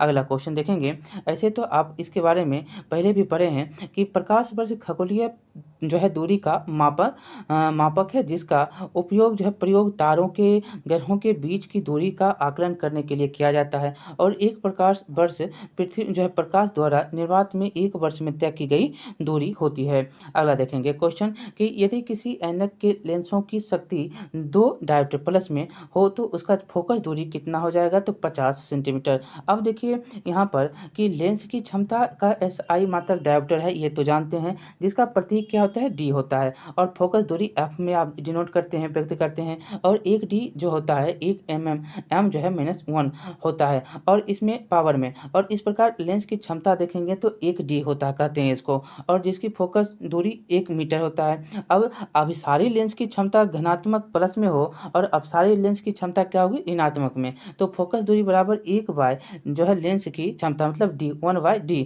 तो 1/2 हो जाएगा। 2 है वहाँ पे, तो ये काटेंगे तो 0 जो है 0.5 मीटर या 50 सेंटीमीटर में आप क्या करेंगे? डिनोट करेंगे। अब देखिएगा अगला क्वेश्चन कि चुंबकीय जो है सुई किस तरफ जो है संकेत करता है? तो उत्तर की तरफ यह संकेत करता है। अब देखिए यहाँ पर याद रखना है कि चुंबकीय सुई जो है उत्तर की दिशा की तरफ संकेत करता है। यह पृथ्वी के चुंबकीय उत्तरी जो है चुंबकीय ध्रुव उत्तरी एवं दक्षिणी ध्रुव के अनुरूप आकर्षित होती है। अतः चुंबकीय सुई भी पृथ्वी के उत्तर ध्रुव की ओर आकर्षित होकर उत्तर दिशा की तरफ संकेत करती है। अगला देखेंगे कि चुंबकत्व का अनुचुंबकीय जो है समचुंबक सिद्धांत निम्न में से किसके द्वारा प्रदर्शित, तो यह होता है प्लेटिनम के द्वारा प्रदर्शित। देखेंगे इसमें तो अचुंबकत्व चुंबकत्व का एक रूप है जिससे कुछ सामग्री बाह्य रूप से लागू चुंबकीय क्षेत्र द्वारा आंशिक रूप से आकर्षित होती है और लागू चुंबकीय क्षेत्र की दिशा में आंतरिक प्रेरक चुंबकीय क्षेत्र बनाती है और अचुंबकीय जो पदार्थों में प्लेटिनम शामिल होते हैं। अब देखिएगा पीतल का मिश्र धातु किसका है, निकल और तांबा और चांदी और जो है जस्ता। ये भी क्वेश्चन जो है बार बार पूछा जाता है। यहाँ पर आपको याद रखना है कि ऐसे तो पीतल तांबे और जस्ता से मिलकर बनता है। ठीक है, डी नंबर इसमें उत्तर पीतल, तांबा और जस्ता। तांबा जो है Cu 80%, जस्ता जो है 20%। ठीक है, और यह जो है एक मिश्र धातु। पीतल का उपयोग बर्तन तथा तार बनाने में और मशीनों, कारतूसों और इत्यादि में किए जाते हैं। और मिश्र धातु के गुण उनके अवयवी अपतत्यों से प्रायः अलग होते हैं, जिससे इस्पात अपने मुख्य अवयव लोहे की अपेक्षा अधिक मजबूत होता है। अगला क्वेश्चन देखेंगे कि श्वेत प्रकाश को नली में कैसे उत्पन्न करते हैं। अब देखिए इसको तंतु को गर्म करके। अब याद रखना है कि श्वेत प्रकाश प्रति जो है दीप्तशील ट्यूब में निम्न दाब पर पारे की वाष्प में उत्पन्न होता है। ट्यूब के सिरों पर तंतुओं में विद्युत प्रवाह करने पर पारा वाष्प अदृश्य परावैंगनिक किरणें उत्सर्जित करता है। यह परावैंगनिक किरणें नलिका की आंतरिक सतह पर लेपित प्रतिदीप्तशील पदार्थ की परत पर मिलकर दृश्य प्रकाश उत्सर्जित करती है। अगला देखेंगे आइंस्टीन को नोबेल प्राइज किस कार्य पर मिला। बहुत बार क्वेश्चन पूछा जाता है। आप बोस आइंस्टीन मार दीजिएगा लेकिन यह गलत है। आप अपेक्षिकता मार दीजिएगा, ये भी गलत है। इनको मिला प्रकाश विद्युत प्रभाव पर। ठीक है, यहाँ पर याद रखने बहुत बार क्वेश्चन, ये हाईकोर्ट में भी क्वेश्चन पूछा है। देखिए अल्बर्ट आइंस्टाइन को प्रकाश विद्युत प्रभाव की व्याख्या एवं इसके नियम के आविष्कार हेतु 1921 में भौतिक के क्षेत्र में नोबेल पुरस्कार से सम्मानित किया गया। अगला अपेक्षिकता का सिद्धांत जो है इनमें से किस वैज्ञानिक द्वारा प्रस्तुत किया जाता है, ये भी अल्बर्ट आइंस्टाइन है। अब देखिए इसमें याद रखना बस इतना ही है इसमें। और अगला क्वेश्चन कि विद्युत उत्पन्न करने के लिए कौन सी धातु का उपयोग, तो यह यूरेनियम का उपयोग किया जाता है। अगला क्वेश्चन देखेंगे कि विद्युत, ऐसे आप इसको समझेंगे तो विद्युत उत्पन्न करने के लिए यूरेनियम धातु का प्रयोग और यूरेनियम धातु का उपयोग नाभिकीय रिएक्टर में ऊर्जा के उत्पादन में होता है। अगला देखेंगे कमरे को ठंडा किया जा सकता है, एकदम किया जा सकता है संपीड़ित गैस को छोड़ने से। अब देखिए अगर आप संपीड़ित गैस को छोड़ने से कमरे का तापमान कम हो जाता है तो जिससे कमरा क्या होता है, ठंडा होता है। अब देखेंगे कम होगा तब। अब अगला क्वेश्चन की आमतौर पर सुरक्षा फ्यूज लगाने के लिए प्रयोग होने वाला तार किस पदार्थ का बना होता है, तो ये टीन और शीशे की एक मिश्र धातु होती है। डी नंबर इसका उत्तर होगा। अब देखिए फ्यूज एक छोटा सा टुकड़ा होता है और यह जो है रांगा, शीशा या टीन रेड की मिश्र धातु से होते हैं और इसका गलनांक निम्न होता है और लघु पतन जो होता है अति भारण वोल्टता जो है वृद्धि आदि के कारण जब परिपथ में धारा निर्दिष्ट मान से अधिक हो जाती है तो फ्यूज टूटकर क्या होता है, गलकर टूट जाता है। इससे इलेक्ट्रॉनिक उपकरणों के नुकसान होने एवं संभावित दुर्घटना। देखिएगा 92 नंबर क्वेश्चन की निम्न में से कौन सा ऊष्मा का सबसे अधिक कुचालक, तो ये पारा है। ठीक है, अब देखिए जब कोई भी पदार्थ जो है जिससे विद्युत धारा या ऊष्मा प्रवाहित ना हो कुचालक कहलाता है। जैसे लकड़ी, कांच हो गया, सभी धातुएं ऊष्मा की चालक होती है लेकिन अन्य धातुओं की तुलना में लेड हो गया, शीशा एवं पारा की ऊष्मा चालकता कम होती है और लेड की ऊष्मा चालकता लगभग 34.7 W/m के, जबकि पारा की ऊष्मा चालकता जो है 8.31 W/m के होती। अब देखिए ऑडियोमीटर क्या नापता है, तो ये मापता है ध्वनि की तीव्रता। ऑडियो गाना सुनते हैं, ऑडियो चला दीजिए, वीडियो होता है, ऑडियो होता है तो ध्वनि की तीव्रता मापते हैं। अब देखिए ऑडियोमीटर द्वारा जो है ध्वनि की तीव्रता का मापन किया जाता है और इसी प्रकार जो है स्टेथोस्कोप जो होता है हृदय की गति को मापते हैं। बैरोमीटर जो है वायुमंडलीय दाब को मापा जाता है और अल्टीमीटर जो होता है वह ऊंचाई की माप होती है। ठीक है, अब देखेंगे अगला क्वेश्चन कि यदि जो है बल को न्यूटन में और दूरी को मीटर में प्रदर्शित किया जाता है जाए तो दिए हुए कार्य की जो है प्रदर्शित किया जाएगा। किसमें आप प्रदर्शित करेंगे दिए हुए कार्य को, तो इसको आप जूल में प्रदर्शित कर देंगे। देखिए, किसी वस्तु पर बल लगाकर उस वस्तु को बल की दिशा में विस्थापित करने की प्रतिक्रिया को क्या कहते हैं, कार्य या वर्ग कहते हैं। एक अदिश या राशि है और कार्य बराबर बल जो है गुणे बल की दिशा में हुआ विस्थापन। यदि बल को न्यूटन में और दूसरी को मीटर में प्रदर्शित किया जाए तो दिए हुए कार्य को जूल में प्रदर्शित किया जाएगा। कार्य का SI मात्रक जूल होता है। अतिचालक क्या, अतिचालक का लक्षण होता है शून्य पारगम्यता। देखिए, अतिचाल वर्ष 1911 में डच भौतिक विज्ञानी HK 1853 से 1926 में ने प्रतिरोध पर ताप के प्रभाव का अध्ययन किया। उन्होंने धातुओं के कुछ नमूनों को कुछ केल्विन ताप तक जो है ठंडा करके उसके विद्युत प्रतिरोध की माप की।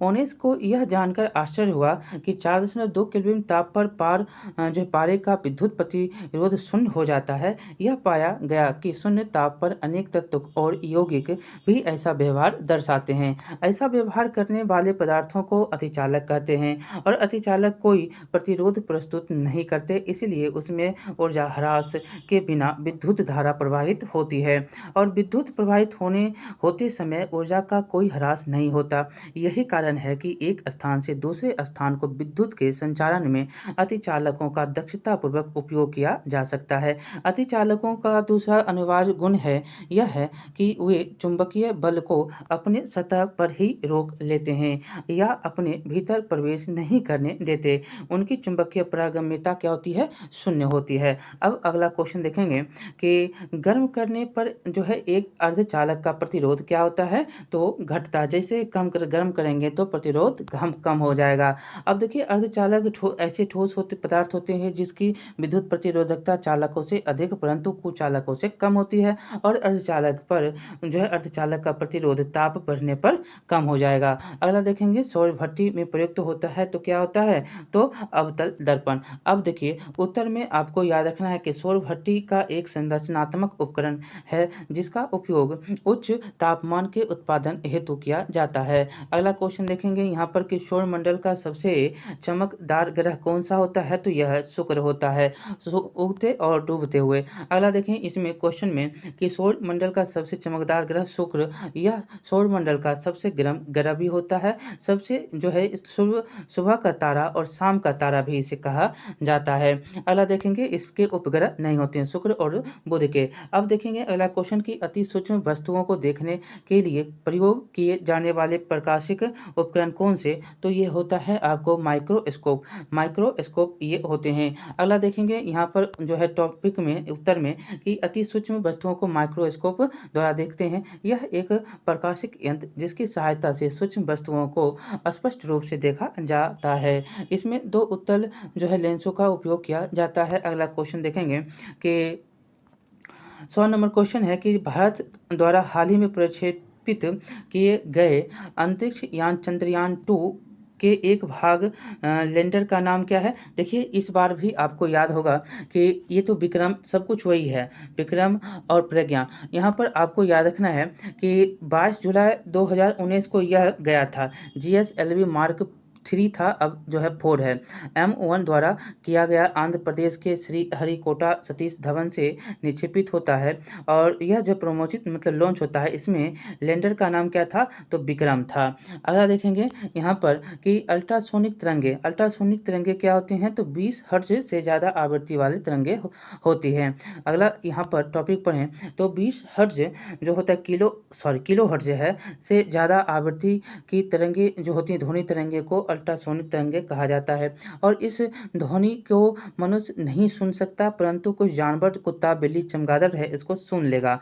इसे गाल्टन की सीटी के द्वारा उत्पन्न किया जाता है। अगला देखेंगे कि वह संवाहक तो के तापक्रम परिवर्तन के कारण इसमें जो है विभव परिवर्तन होता है, इस घटना को कहते हैं, तो इसको थॉम्सन प्रभाव के नाम से जानते हैं। जब किसी संवाहक के दोनों सिरों को अलग अलग तापमान पर रखा जाता है तो इसके माध्यम से विद्युत धारा प्रवाहित होने लगती है। होने पर संवहन की लंबाई के साथ साथ ऊष्मा के विकास या अवशोषण की घटना को थॉम्सन प्रभाव के नाम से जानते हैं। अगला देखेंगे कि स्वचालित कारों में सामान्यतः जो है कौन सी सेल होती है, तो आप जानते हैं कि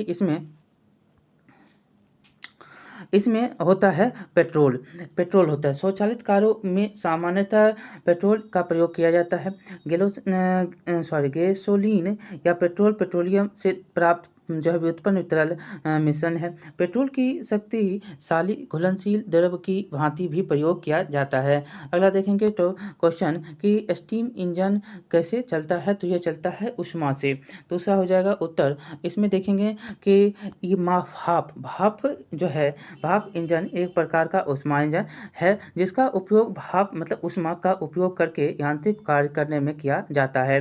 भाप के इंजन अधिकांशतः बाह्य इंजन का जो है बाह्य दहन इंजन होते हैं। भाप इंजन में जो है रेकान चक्र का प्रयोग जो है उपयोग किया जाता है। भाप के इंजन का आविष्कार जेम्स वाट ने किया था। अगला देखेंगे वातानुकूलन यंत्र एसी जिसको कहते हैं से किस कारण ठंडक होती है, तो ये गैस को क्या करता है, दबाने व मुक्त करने से काम यह करता है, इसी के कारण ठंडा होता है। अब देखिए याद रखना है कि वातानुकूलन यंत्र में सामान्यतः एक वायुशीतक एयर कूलर तथा एक वायुतापक होता है और वायुतापक संयंत्र वायु के दाब को निश्चित बिंदु से कम होने पर तापन को बढ़ाता है तथा वायु शीतक यंत्र का ताप अधिक होने पर वायु के शीतलन की क्रिया के द्वारा निर्धारित स्तर पर लाता है। वायु शीतल यंत्र संपीड़ित प्रकार जो होता है कंप्रेसर टाइप जो होता है यांत्रिक शीतन एकक होता है। अगला देखेंगे ट्यूबलाइट में प्रकाश किस पर निर्भर करता है, तो ये ट्यूब में ठोस धातु मतलब प्रतिदीप्ति से जो है होता है। यहाँ पर ट्यूबलाइट में कांच की नली के दोनों सिरों पर टंगस्टन धातु के तंतु होते हैं तथा इसमें अल्प दाब पर पारे की वाष्प भरी रहती है। ट्यूबलाइट का स्विच ऑन करने पर टंगस्टन तंतु से इलेक्ट्रॉन उत्सर्जित होते हैं तथा पारे की वाष्प के अणुओं को आयनित कर देते हैं, जिससे क्या होता है, तो दीप्त विसर्जन होता है और इसमें से कुछ प्रकाश तरंगों का तरंगदैर्घ्य जो है अल्प होती है जिन्हें हम नहीं देख पाते हैं। ठीक है, अगला देखेंगे। अतः अदृश्य प्रकाश तरंगों को दृश्य प्रकाश तरंगों में परिवर्तित करने के लिए नली के भीतर की सतह पर प्रतिदीप्त पदार्थ का लेप दिया जाता है जो अदृश्य प्रकाश को दृश्य प्रकाश में परिवर्तित कर देता है। अगला, पंखे की रफ्तार किस पर निर्भर करता है, तो पंखे के एल्यूमिनियम पर करता है। यहाँ पर देखेंगे पंखे की गति को वोल्टेज से नियंत्रित किया जा सकता है। वोल्टेज नियंत्रण प्रेरण मोटर चालित फैन जैसे टेबल फैन के गति नियंत्रण की सबसे लोकप्रिय विधि और पंखे की गति को प्रतिरोधक रियोस्टेट नियंत्रण, संधारित्र नियंत्रण तथा इलेक्ट्रॉनिक नियामक विधि से भी नियंत्रित किया जा सकता है। अगला देखेंगे कि आधुनिक टेलीफोन उपयोग करता है, तो ये करता है रेडियो तरंगों का। आपको याद रखना है कि आधुनिक टेलीफोन को रेडियो तरंगों का उपयोग किया जाता है और चालक तरंगों में आवेशों की त्वरित जो है गति से रेडियो तरंगे उत्पन्न होती हैं। रेडियो तरंगों का उपयोग जो है रेडियो और टेलीविजन संचार प्रणालियों में भी किया जाता है। ये सामान्यतः 5000 के हर्ट्ज से 1000 MHz की आवृत्ति परास में होती है।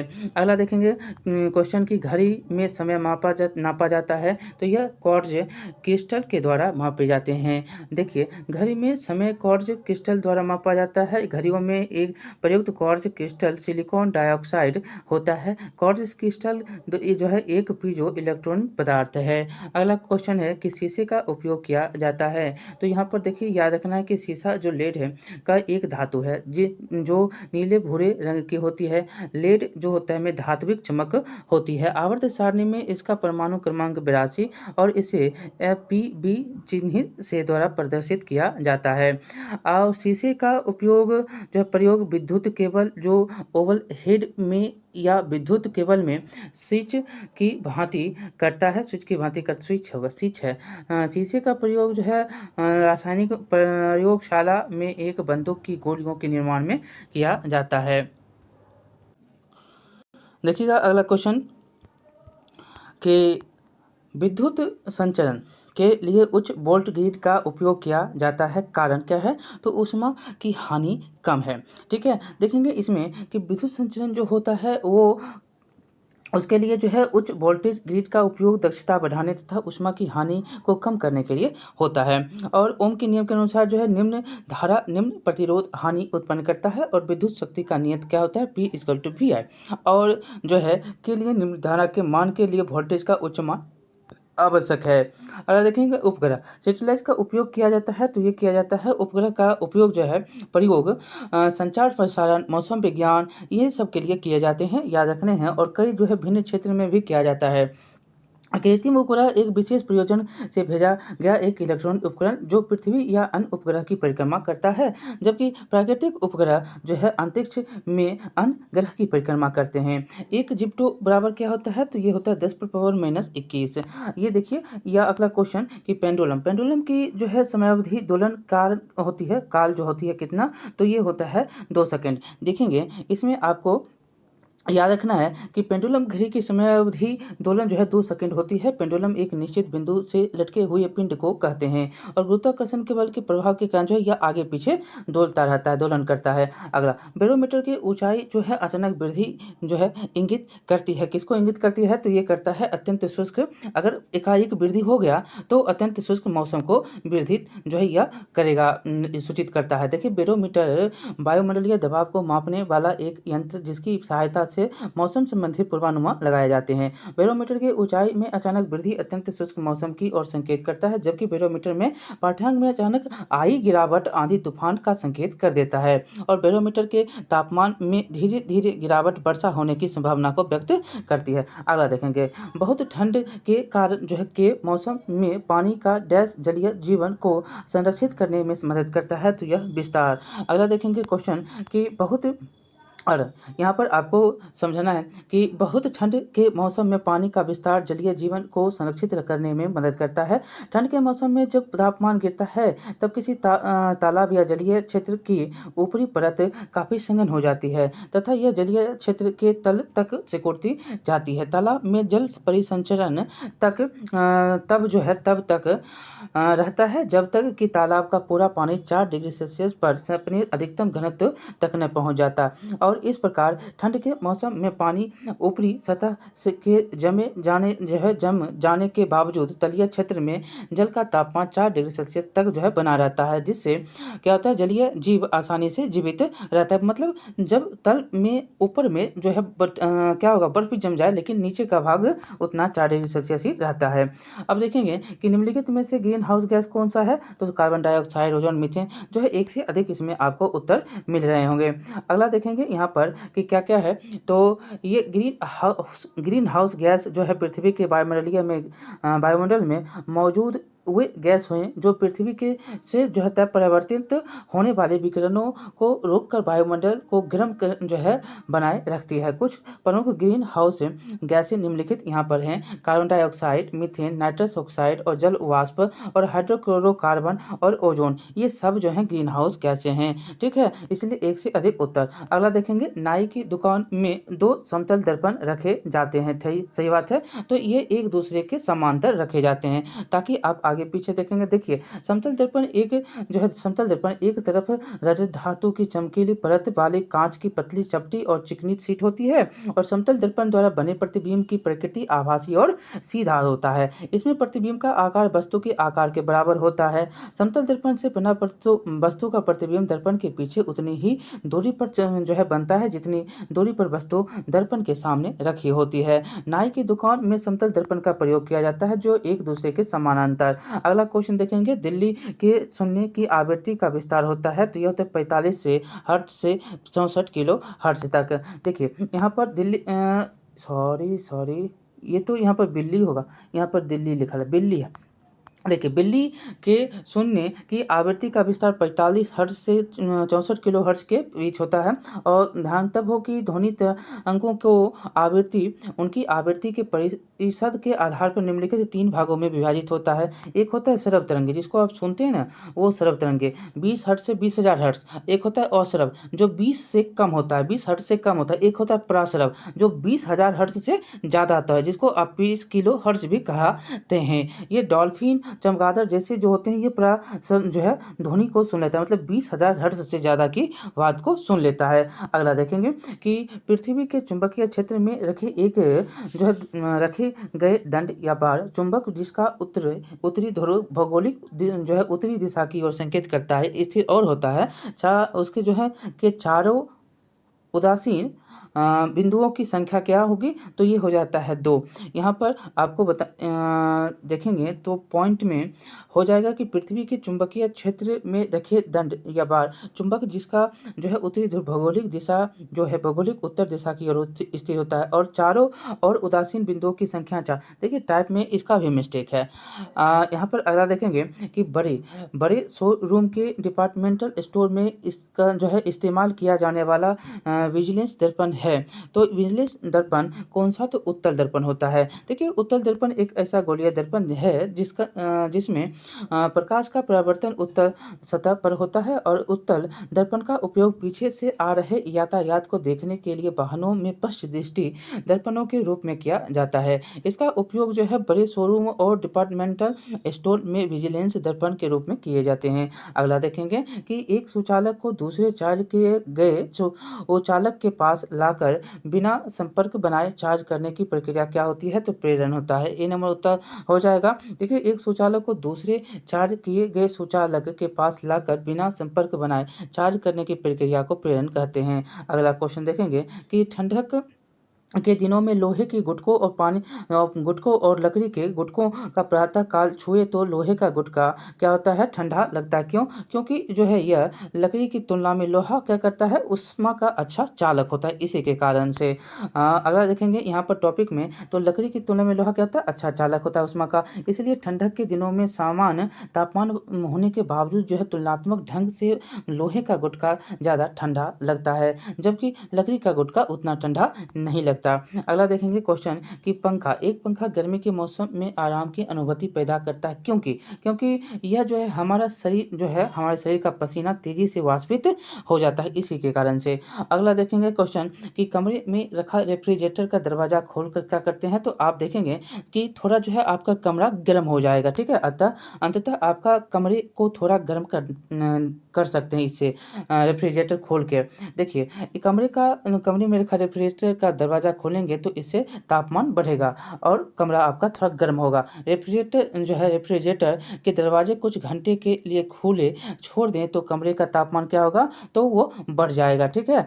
ये सारे जो है 2-3 बार क्वेश्चन पूछे जा चुके हैं। कथन जो है इसमें गलत देखेंगे कौन सा है, तो इसमें कथन गलत खोजना है, और देखिए उत्तर में सी नंबर आपका उत्तर है। सी नंबर देखेंगे तो एक्रिलिक जो है ऐसे सही में कपास गर्मियों में कपड़े के रूप में उपयोग होता है, और यह जो है क्योंकि यह नमी को अवशोषित करता है, और सीढ़ी बनाने के लिए पॉलीकार्बोनेट का उपयोग होता है। और एक्रिलिक देखेंगे तीसरा ही गलत है, तो एक्रिलिक को कृत्रिम रेशम भी कहा जाता है, क्योंकि यह कपास से तैयार होता है लेकिन रेशम की तरह चमकता है। और इसमें गलत यही था। और जो है टेफ्लॉन का उपयोग नॉन स्टिक रसोई का सामान की कोटिंग के लिए किया जाता है, ये सही है। अगला देखेंगे इसमें कि दो उत्तरोत्तर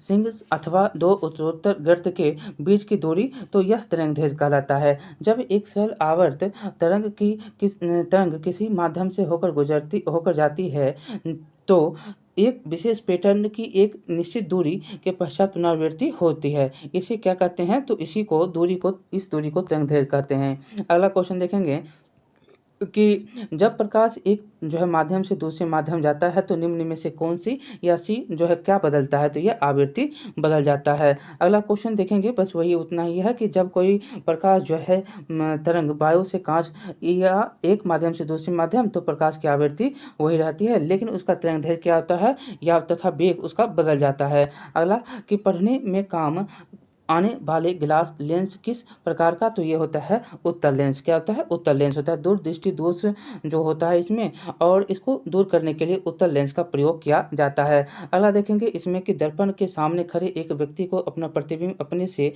बड़ा लगता है। इसका तात्पर्य क्या होता है? तात्पर्य है कि दर्पण का प्रयोग क्या होता है? अवतल होता है। ठीक है, अवतल दर्पण। अगला क्वेश्चन इसमें देखेंगे कि अवतल दर्पण क्या होता है? व्यक्ति को अपना प्रतिबिंब अपने से बड़ा प्राप्त होता है। अगला क्वेश्चन, आवर्धक कांच में किस प्रकार का लेंस प्रयोग होते हैं, तो उत्तल लेंस प्रयोग होता है। याद रखना है आवर्धक लेंस। अगला क्वेश्चन, ध्वनि का वायु में अनुपात कितना, तो 330 मीटर पर सेकेंड। ये याद रखना है। यहाँ पर देखेंगे ध्वनि की वायु में वेग माध्यम की अपन जो है प्रकृति पर निर्भर करता है। ध्वनि का वायुमंडलीय वेग वायुमंडलीय परिस्थिति जैसे ताप, आर्द्रता आदि पर निर्भर करता है। देखेंगे यहाँ पर माध्यम और ताप और ध्वनि का वेग। शुष्क वायु जो है ताप 0 डिग्री सेल्सियस है और 332 ध्वनि का वेग। शुष्क वायु में 25 डिग्री तापमान और जो है 346 वेग। हाइड्रोजन 25 है तो ध्वनि का वेग 1284। आसुत जल 25 है ताप, तो ध्वनि का वेग 1498 मीटर पर सेकेंड। और समुद्री जल 25 तापमान में ही, तो यह 1531 जो है मीटर पर सेकेंड ध्वनि का वेग।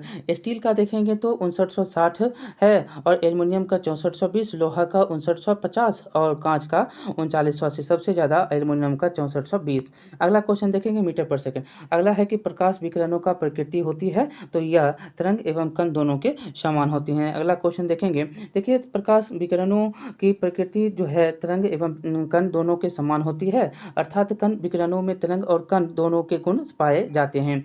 अगला क्वेश्चन, आकाश नीला लगता है क्यों? क्योंकि क्या होता है कि उसका जो है प्रकीर्णन होता है। इसमें देखेंगे तो आपको मिल भी जाएगा, प्रकीर्णन होता है। देखिए यहाँ पर उत्तर में आपका लघु तरंग दीर्घ तरंगों की अपेक्षा वायुमंडल द्वारा अधिक प्रकीर्ण होती है, इसी के कारण आकाश नीला दिखाई देता है। अब देखिए यहाँ पर आपको समझना है कि वायुमंडलीय अणुओं और परमाणुओं पर प्रकाश पड़ने से ये प्रकाश को सभी दिशाओं में प्रकीर्णित करता है, और इस प्रकीर्णन में बैंगनी व नीले वर्ण का प्रकाश जो है सबसे अधिक और घटते क्रम में हरे, पीले, नारंगी और लाल वर्ण में जो है प्रकाश प्रकीर्णित होते हैं। अतः जो है आकाश नीला आपको दिखाई देता है। अब देखिएगा अगला क्वेश्चन कि रात के समय में खुले आकाश में तारों के टिमटिमाने को किससे समझाया जा सकता है, तो यह प्रकाश का अववर्तन होता है, जो टिमटिमाता है अववर्तन के कारण। अगला देखेंगे इसमें जो टॉपिक में,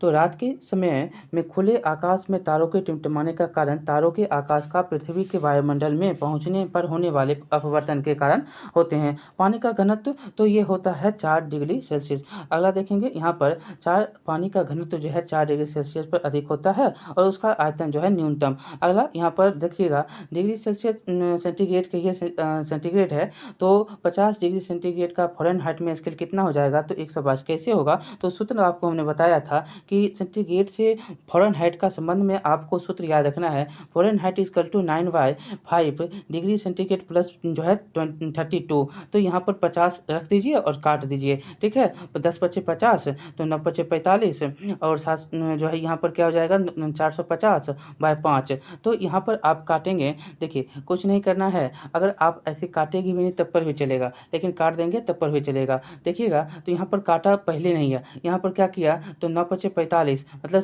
450/5 कर दिया, प्लस 32 कर दिया। अब क्या करेगा, यहाँ से काट देगा, तो 9 पचे 45 मतलब कि 90 से कट गया, प्लस 32 122 हो गया। ठीक है, फ़ारेनहाइट में 122 हो जाएगा। अगला क्वेश्चन देखेंगे, तो बर्फ का टुकड़ा पानी में जो है पानी से लबालब भरे बीकर में तैर रहा है, जबकि पूरी बर्फ पिघल जाए तब क्या होगा। जब पूरी बर्फ पिघल लेगा तो क्या होगा, जल स्तर नहीं बदलेगा। आपको पता है कि पानी से भरे बीकर में तैर रहा बर्फ टुकड़ा अपने आयतन के बराबर जल की विस्थापन करता है। ठीक है, जितना है उतना ही, और अतः बर्फ के टुकड़े के पिघलने से क्या होगा, उसकी आयतन को पूरा करेगा और इस प्रकार जल का स्तर नहीं बढ़ेगा। जितना भी टुकड़ा होगा वो पहले से ही छेक के रखता है, और पिघल भी जाएगा तब पर भी जो है वह नहीं स्थान बदलेगा। अब देखिए वर्षा की बूंदों की गोलाकार आकृति का कारण क्या होता है, तो पृष्ठ तनाव होता है। अब आपको यहाँ पर याद रखना है कि वर्षा की बूंद की गोलाकार आवृत्ति का कारण पृष्ठ तनाव, और पृष्ठ तनाव आणविक जो है आकर्षण का परिणाम, और बूंद वर्षा की बूंद पिघली धातु की बूंद आदि सभी गोलियां होती है, क्योंकि उनकी सतह सिकुड़कर न्यूनतम क्षेत्रफल की होनी चाहती है, और एक निश्चित आयतन के लिए गोलीय आकृति निश्चित सतह का न्यूनतम जो है सतह का क्षेत्रफल न्यूनतम होता है। अगला देखेंगे कि सबसे ज्यादा श्यानता किसका, तो शहद का होता है। ये क्वेश्चन 66वें में पूछा है। जो द्रव जितने अधिक जो है गाढ़े होते हैं वह उतने ही अधिक श्यान होते हैं, और शहद और ग्लिसरीन का श्यानता पानी की तुलना में क्या होता है, अधिक होता है। शहद, खून और जल, वायु, ऐसे करके आप देखेंगे, पहले शहद तब खून तब जल तब वायु। अब वायु जो है महासागर में ऊंची जल तरंगे कैसे आते हैं, तो ये चंद्रमा से। जब ऊंचा जल तरंग आएगा तो किससे, चंद्रमा से आएगा। अब देखिए महासागर में ऊंची जल तरंगे चंद्रमा के गुरुत्वाकर्षण बल के परिणाम होते हैं, और चंद्रमा पृथ्वी से सूर्य की तुलना क्या है, नजदीक 3,84,400 किलोमीटर। उसके आकर्षण बल के कारण जो है समुद्र की तरंगे ऊपर उठती है, ठीक है, और सूर्य के द्वारा लगने वाला आकर्षण बल उतना प्रभावी नहीं होता, अतः सूर्य द्वारा जल तरंगे चंद्रमा की तुलना में अधिक ऊपर नहीं उठा पाती, ठीक है। अगला देखेंगे क्वेश्चन कि जब एक पत्थर को चांद की सतह से पृथ्वी पर लाया जाता है तो क्या होता है, उसका भार क्या होता है, उसका भार बदल जाएगा, परंतु द्रव्यमान नहीं बदलेगा। अब देखिए जब किसी पत्थर को चंद्रमा की सतह से पृथ्वी पर लाएंगे तो द्रव्यमान स्थिर रहेगा, लेकिन उसका भार बदलेगा, क्योंकि उस पृथ्वी पर चंद्रमा की अपेक्षा गुरुत्वीय त्वरण क्या होता है, अधिक होता है।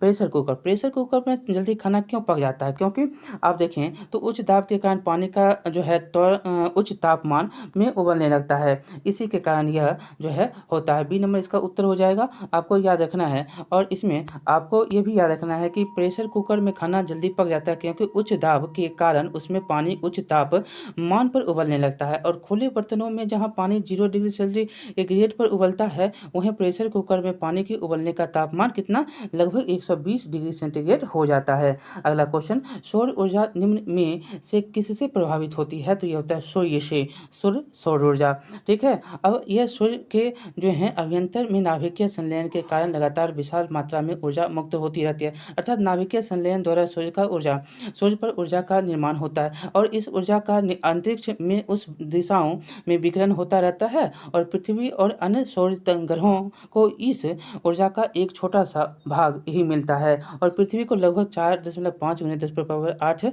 भाग ही प्राप्त होते हैं, ये भी याद रखने। अगला, सूर्य पर जो है ऊर्जा का निर्माण होता है, तो हाँ, नाभिकीय संलयन से। अभी तो आपने पढ़ा। अगला देखेंगे क्वेश्चन कि प्रथम जो है भारतीय उपग्रह कब छोड़ा गया, तो यह छोड़ा जाता है 19 अप्रैल 1975 को, यह आर्यभट्ट था। अगला क्वेश्चन देखेंगे, वर्ष दीर्घतम होता है तो सबसे जो है वह प्लूटो। यहाँ पर याद रखना है कि दीर्घतम वर्ष, इसका जो है कक्षा परिक्रमण काल जो होता है 248 वर्ष का होता है, ठीक है, या 247.927 वर्ष होते हैं। विद्युत चुंबकीय तरंगों का वेग कितना, तो 3 × 10⁸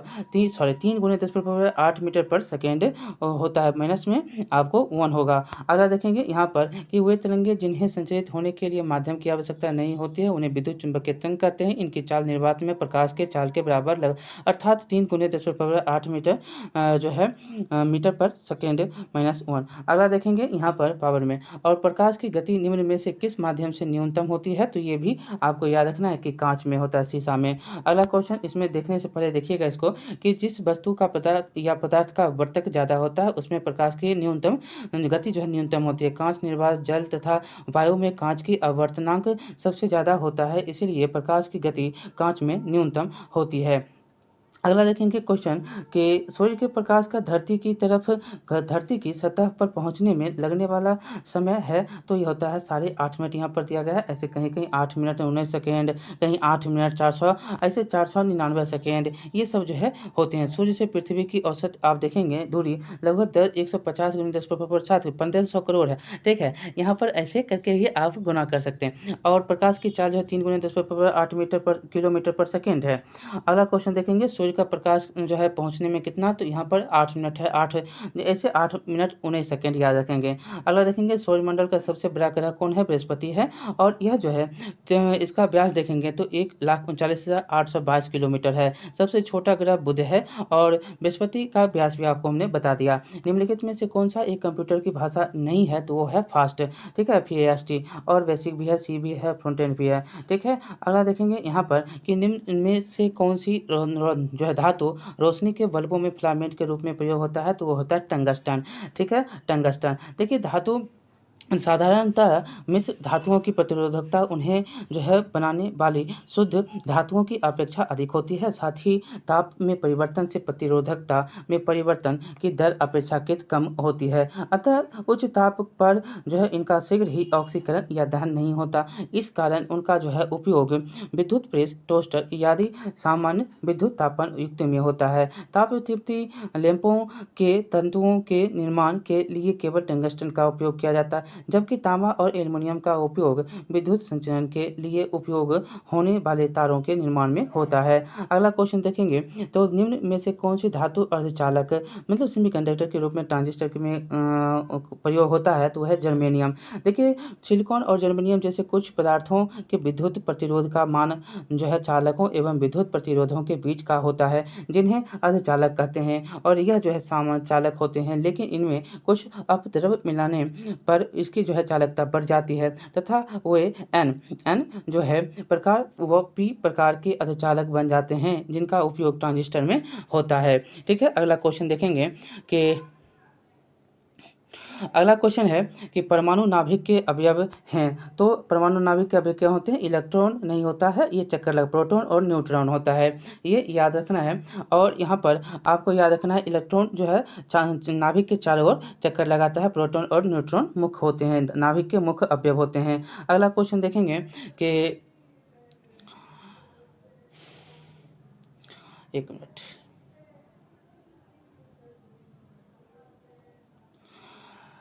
एक मिनट को चलिए देखते हैं। यहाँ पर निम्नलिखित में से कौन सा विकल्प गलत है, इसमें आपको खोजना है। तो इसमें देखिए ऐसे समस्थानिक वाला आप देखें तो आपको मिल जाएगा कि पहला ही है, इसमें गलत है, वो है आपका नाभिक के अंदर प्रोटॉन और इलेक्ट्रॉन की उपस्थिति और परमाणु। ये अभी तो आपने पढ़ा क्या होता है, नाभिक के अंदर प्रोटॉन और इलेक्ट्रॉन नहीं होते हैं, प्रोटॉन और न्यूट्रॉन होता है। यहाँ पर देखेंगे तो इलेक्ट्रॉन न्यून आवेशित होते हैं, इनका जो है द्रव्यमान नगण्य होता है, और परमाणु संख्या एक तत्व के परमाणुओं में प्रोटॉन की संख्या होती है, और समस्थानिक परमाणु ईंधन के रूप में चिकित्सा क्षेत्र में कार्बन डेटिंग के रूप में होता है, ये भी आपको पता है, ठीक है। और अगला देखेंगे क्वेश्चन, तो इसमें आपको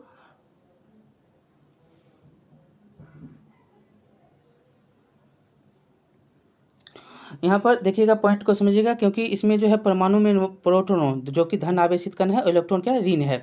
समान संख्या के कारण परमाणु विद्युत ऊर्जा जो है विद्युत रूप से उदासीन होता है, और परंतु जो है परमाणु के नाभिक में प्रोटॉन और न्यूट्रॉन ही होते हैं। इलेक्ट्रॉन क्या करता है, बाहर उसकी कक्षा में चक्कर लगाता है। अगला देखेंगे निम्नलिखित में से जो है निम्नलिखित में कौन वैकल्पिक ऊर्जा का सबसे बड़ा भंडार है, तो ये सौर ऊर्जा, ए नंबर उत्तर हो जाएगा। अगला देखेंगे कि परमाणु बम का सिद्धांत, तो ये जो है विखंडन का होता है, परमाणु बम विखंडन, और संलयन सूर्य का होता है, ठीक है। यहाँ पर याद रखना है परमाणु बम का सिद्धांत नाभिकीय विखंडन पर आधारित, और नाभिकीय विखंडन का तात्पर्य है भारी परमाणु वाले तत्व का कम परमाणु वाले तत्वों में टूटना। इस विखंडन के परिणाम स्वरूप ऊर्जा उत्पन्न होते हैं। अगला देखेंगे इसमें कि हाइड्रोजन बम किसके सिद्धांत पर आधारित होता है, तो ये होता है अनियंत्रित बल जो है अनियंत्रित संलयन प्रतिक्रिया के कारण होता है हाइड्रोजन बम। हाइड्रोजन बम जो है अनियंत्रित संलयन प्रक्रिया के कारण आधारित, इसमें जो है दो छोटे नाभिक जुड़कर अपने से नाभिक बड़ा नाभिक बनाता है, जिसमें भारी मात्रा में ऊर्जा निर्मुक्त होता है। अगला क्वेश्चन की वायु में कौन सी नोबेल गैस, तो ये होता है रेडोन, क्या होता है, रेडोन होता है।